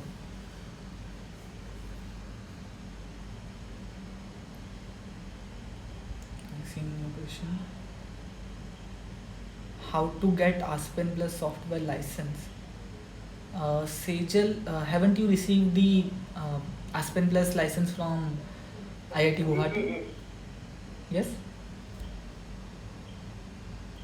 Nihar, you want to say anything? Please solve a problem. Nikhil, as I have said that I cannot directly discuss the assignment problem, that is, I'm not allowed to do so, because that is something you have to do it, since you will be evaluated based on that. So I can guide you if you have specific doubt, that we can discuss it later also, that's what I'm saying.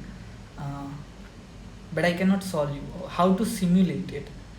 So we saw this various example, right? So you try it out, and then you do these examples for which you know the answers. So once you know that, okay, this method to use, this parameter to select, then go for that assignment question, and then you will be able to do it.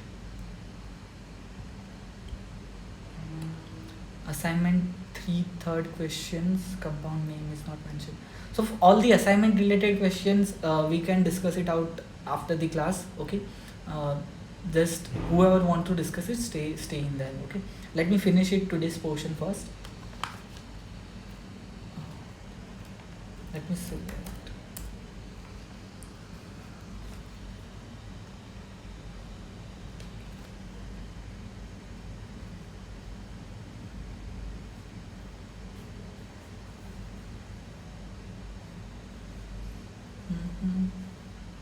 And here somebody was asking that how to uh, provide the temperature of pipe, right?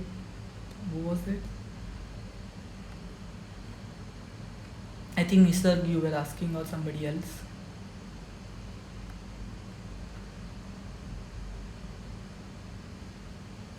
We will discuss that also. That's what I'm saying. This, yeah, it has added. Now, let me quickly select the methods. So for the water, we are selecting this IAPS, IAPWS. This is a thermodynamic property model for water. Okay. Run the property analysis.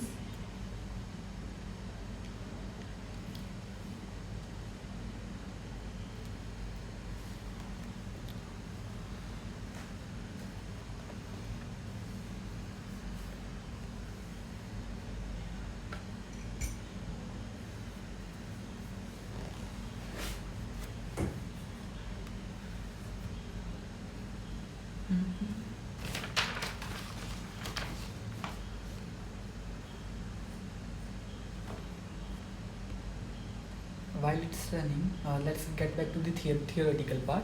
Okay, so the example that has been given is that the water is given at 10,000 kilogram per hour flow rate at 37 degrees centigrade, 5.5 bar, which is fed to the pump. Then the pump efficiency and the driver efficiencies are given. It goes to the globe valve and the piping part. Okay, and we have to find the pressure drop that is happening in between in this line. Okay, pressure change is happening in between rather than the pressure drop. So coming to the pump, how many of you know what are the pump characteristic? Can any of you answer me? What is the pump characteristic or characteristic curve you might have heard? Right? You must have studied in your fluid phase lectures, FFO lecture kind. Any of you know what are the pump characteristic curve? So basically, pump characteristic curve or pump performance curve are nothing but this plot of various things. So in the x-axis we have the flow. So with the pump flow, how the efficiency of pump is changing. So this is how generally the pump efficiency change with the flow. So initially when you have the low flow rate, efficiency is low. Okay, this is the efficiency. You reach some maximum value at in between flow, at intermediate flow rate, and then above that with the increase in flow rate, again your efficiency will go down. Then you have pump power, which is also an important parameter. With the flow rate, generally the power of your pump will also increase. So this is the power plot. And then how much head your pump can generate. So head profile is something like this. What is head? Head is nothing but the how much outlet pressure pump can generate. So this three curve itself are called the pump performance curve. This is I'm specifically talking regarding to the centrifugal pump. Okay.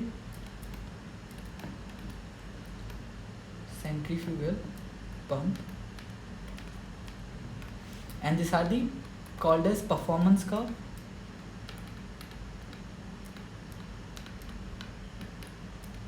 or characteristic curve, right? So based on that you decide pump selection criteria, which pump will be best suited for your applications, and generally based on this criteria you might have heard this break-even point, where for a maximum efficiency, break-even point is nothing but at what flow rate you will correspond to maximum efficiency, right? So this kind of characteristic curves are useful to decide the pump performance. And there is one another term that you might have heard, that is NPSH. Do you know what is NPSH? Any of you? Can I get a full form of NPSH? No, you might have heard it, like that's a very basic part of selecting centrifugal pump. So NPHS is nothing but a net positive suction head.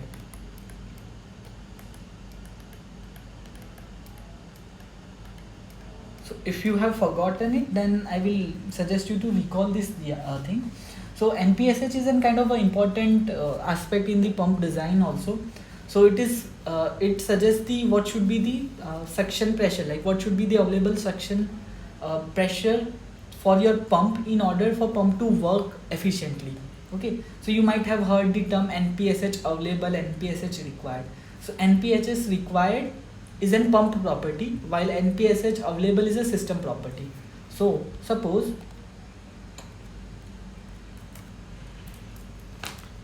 your pump operating at some condition and there are various flows, valves in between, elbows, everything is coming, and then at this point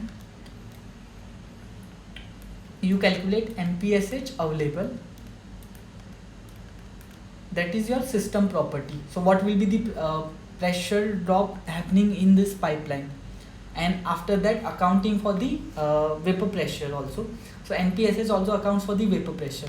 What will be the NPSH, net positive suction head, available by this feed at the inlet of pump. And one thing is you have NPSH required, so which is important to avoid the cavitation. This calculation are important to avoid the cavitations. So what is cavitation? If you have some vapor formation happening in your pump, okay, so because of this vapor formation, the bubble formation rather, it will have an impact on your rotor or impeller of your pump, so it will cavitate it, right? So for that, this NPSH calculation are done, where vapor pressure is taken into the account. So this is just a brief recall of some of the ideas, because we will be using it here. So in this problem, what has been provided is there are performance curve provided. So it's given as flow versus head, but generally it's head versus flow, and then you have efficiency versus flow. So these are the pump performance characteristics. I won't be going into the detail of that, but rather I will just briefly give you the overview of what you can do with this thing. So in the Aspen Plus, we have this different pressure changes. So we have pump, compressor, valve, pipe, pipelines, and multi-compressor. So out of which we sir has taught pump, compressor, valve, and pipeline. Sorry, pipe. Pipeline and multi-compressor again has a different advanced component to it, which might not be needed for us. So let's see, we select a pump, provide the inlet and outlet flow rate to it. You have pump in, then you do pump out, okay. So flow rate of pump water is coming at 37 degrees centigrade, 5.5 bar, and mass flow rate is given as 10,000, okay. See, 10,000 kg per hour, right? Mass, let me provide mass fraction as 1, okay. Now pump specification. So either so this both pump and compressor, they can work as a pump or compressor itself, or you can use them as a turbine also. Right now we want to increase the pressure. What will turbine do? It will generate a power by reducing the pressure of any stream, right? So that's a different story. Right now we want to increase the pressure of your system. We want to increase the pressure, so we will use it as a pump. Now you have different option. Either you can specify the discharge pressure of your outlet stream. You can specify how much pressure increase has happened, the ratio you can provide. So let's say I want to provide ratio of 2 outlet to inlet pressure. I can do that. Now you have an additional option of pump and driver efficiency. So what are this? As we were discussing the pump efficiency, so in the performance curve itself, with the flow rate change, pump efficiency will change. But if you don't provide it, Aspen Plus will in a way will select the maximum efficiency for both pump and drivers. Driver is nothing but the motor of your motor which runs the pump. So again it's an electric component, so it will have its own efficiency. So here the efficiency values are given. Pump efficiency as 60%, driver as 0.90. So I am selecting as 0.6 and 0.9. If you don't provide it, it will by default take some one value. Okay. And when you will run it, it's processing now.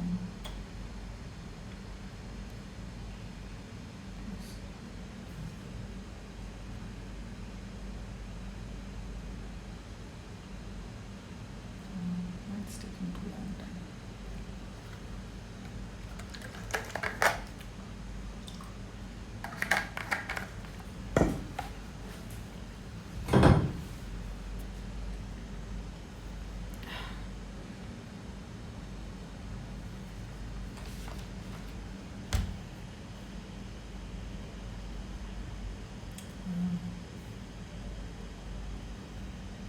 It shouldn't take that long.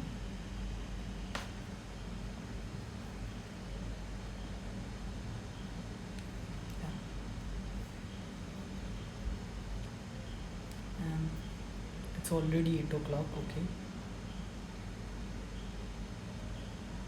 So meanwhile it's running, let's just start the quiz part. This column part I had thought to start it today, but then we can start it fresh from the next week itself. I think it will take one lecture in the next week, and then after that we will see with some real world examples. Okay.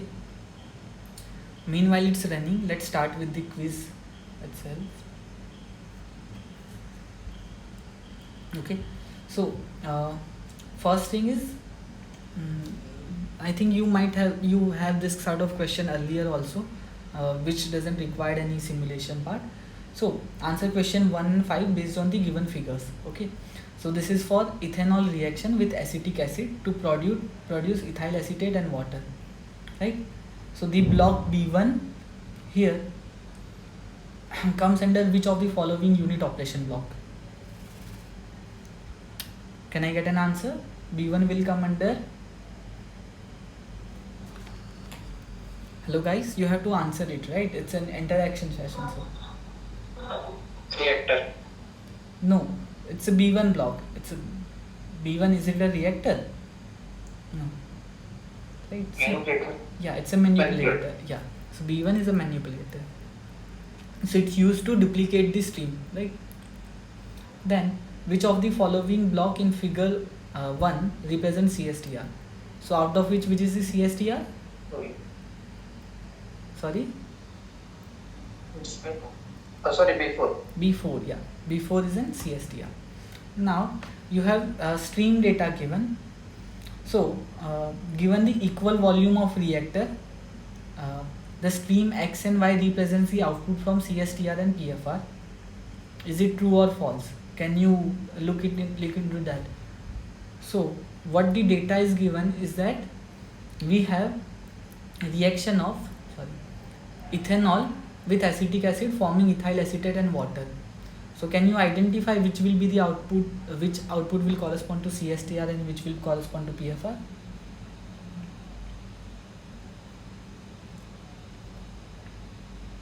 So what we learn, like for a given volume, we will get higher conversion in PFR, right? So where you can see the maximum conversion in the Y part. So Y should be corresponding to PFR and X should be CSTR. You can see the ethanol mole fraction in the Y is less. So this statement that X and Y correspond to CSTR and PFR should be true, right? So you should be able to identify looking at some data also. Now this is the component W as in figure 6 is, so this is the fraction is given, fraction for it's not very clear, but it says that reactant molar composition, sorry,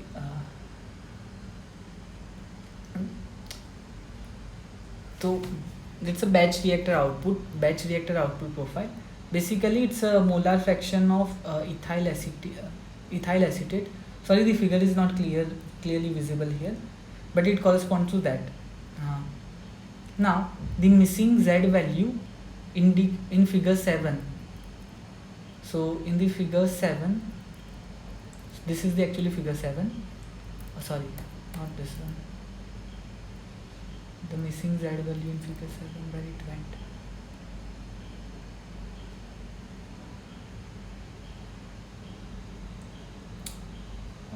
I think I made some mistake. Result tabulated at various operating time Z indicated in figure 7.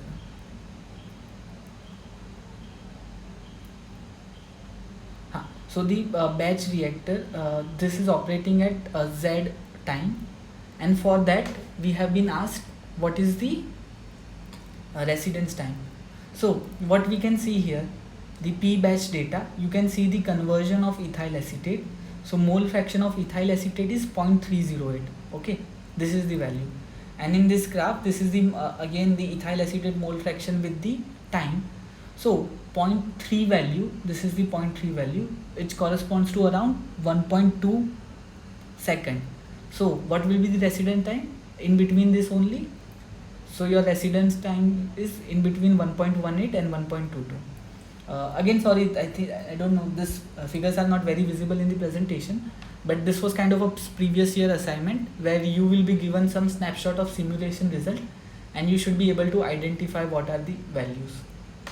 Now, can you answer me this? Which of the following unit will be a better choice when you know the outlet composition of the reaction? Which one should I use when I know the outlet composition of a reaction?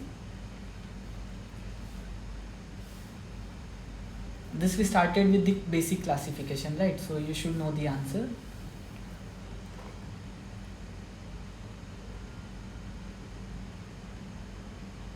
R stoic. Yeah, R stoic and R yield, both we can use. Since we know the composition, we can put the conversion also. So R stoic and R yield both can be used. Okay. Then pump are used for liquid while compressors are used for both liquid and gas. Is it a true statement or false statement? Pump is used for liquid, but compressor, are they used for both? Yes or no? False. False, yeah. False. So compressor are mainly used for the gases, right? Now, which of the following valve type is not present in the Aspen Plus? So this we haven't seen it, but I think if you have paid attention into the sir's lecture, you should be able to answer it. Which type is not available?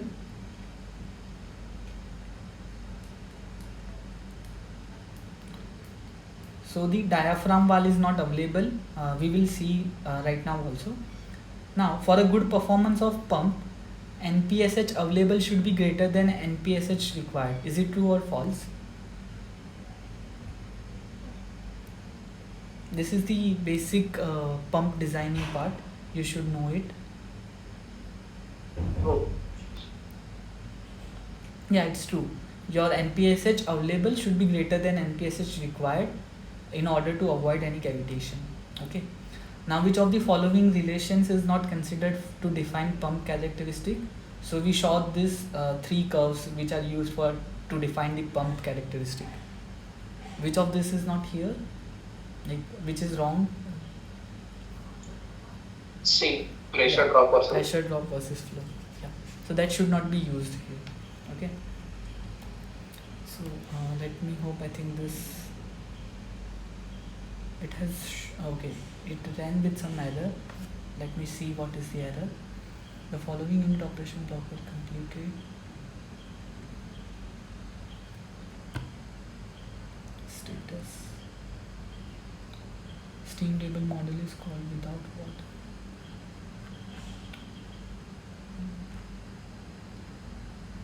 Steam table model is called.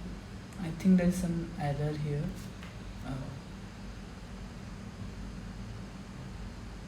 The P1 input is correct. 37 degrees centigrade, 5.5 bar, this much flow rate. The setup part.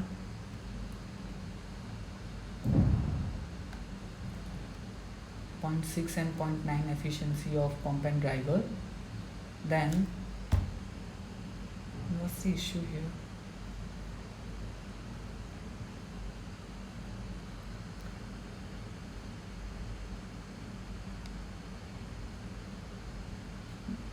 steam table model is called without water. Property will not be calculated. We are using water.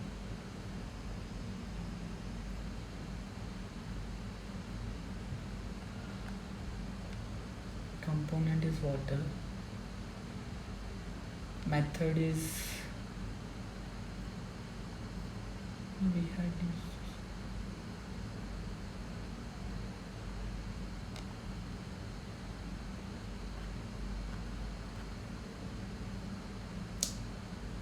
It should work.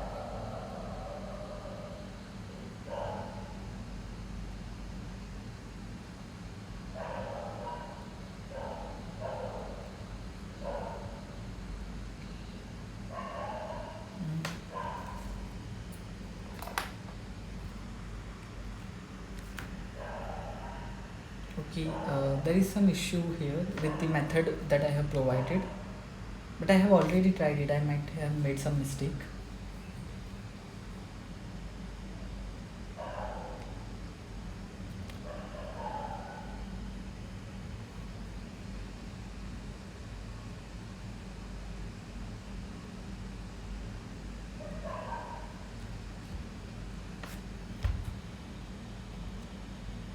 Let me close it and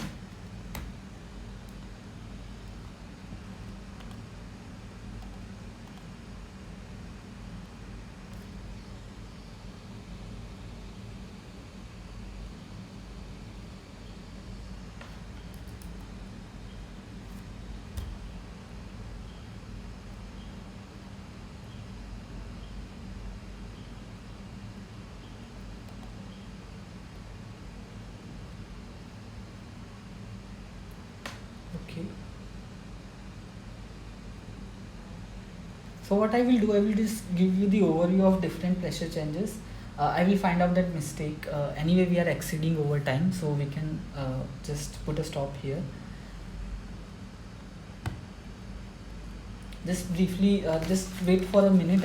I just wanted to give an overview of other compressors and the pipeline units. So in the pressure changes, you have this pump, compressor, valve and the piping unit. Okay, we are focusing on this only. So as I said, in the pump, you can use pump as both either pump or as a turbine where we generate a power. There are various options to provide.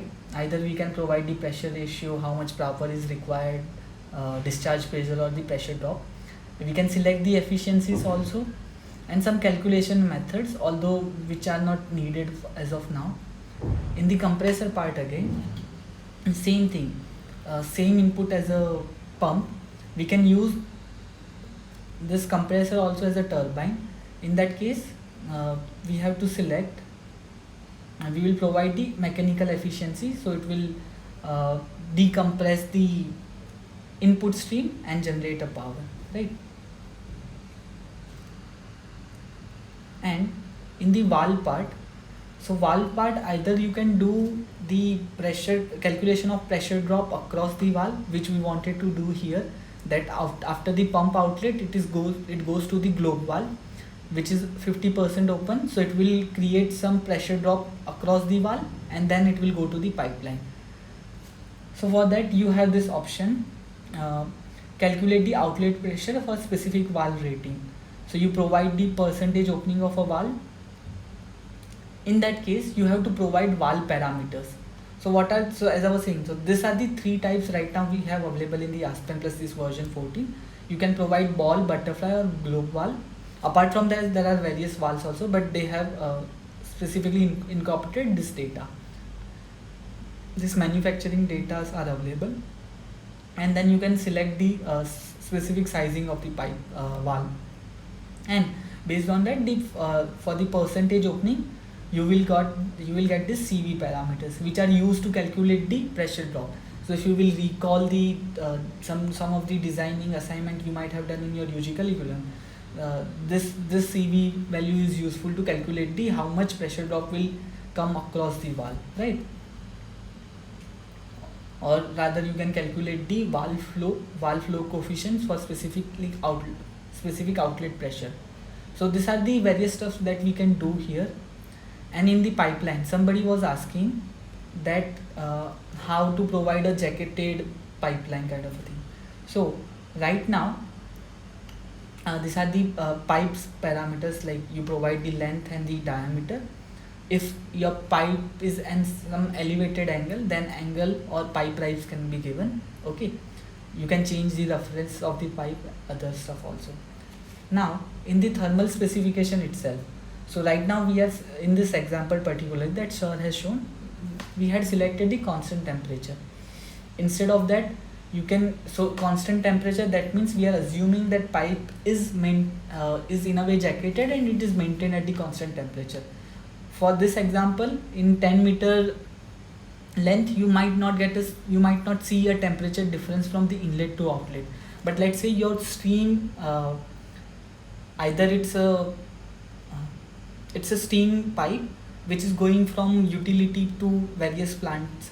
In that case, the length will be more, so you will encounter various heat losses. So in that case, you might want to see whether you need an insulation. Obviously in the steam case we need an insulation, but if it's some liquid feed which is kept at slightly higher temperature than the atmosphere, so we will get the loss of temperature. In that case, you can use the adiabatic thermal specification of pipe and run the simulation and see for a given pipe diameter and length whether you get a temperature drop across the outlet, and does this temperature drop is within your tolerance limit. If yes, then you don't need to provide a jacket. If no, then you might want to consider the option with the jacketing also. So that sort of a calculation can be done here. You can provide extended calculation, like perform energy balance, where you know the outlet parameter, the ambient temperature, you have the heat transfer coefficient and the heat flux data from some experimental, and then you can do proper energy balance calculation to see how much exit pressure drop will be there. Okay, so these are the things that you can work in here. That error that I will try to figure out, I will update you on the next time. Since we are running out of time, I don't want to waste much of your time. Quiz we have already done, so this is it from my side for today's lecture. Now if you guys have any other question, then we can discuss it out. Okay, I will stop the recording now.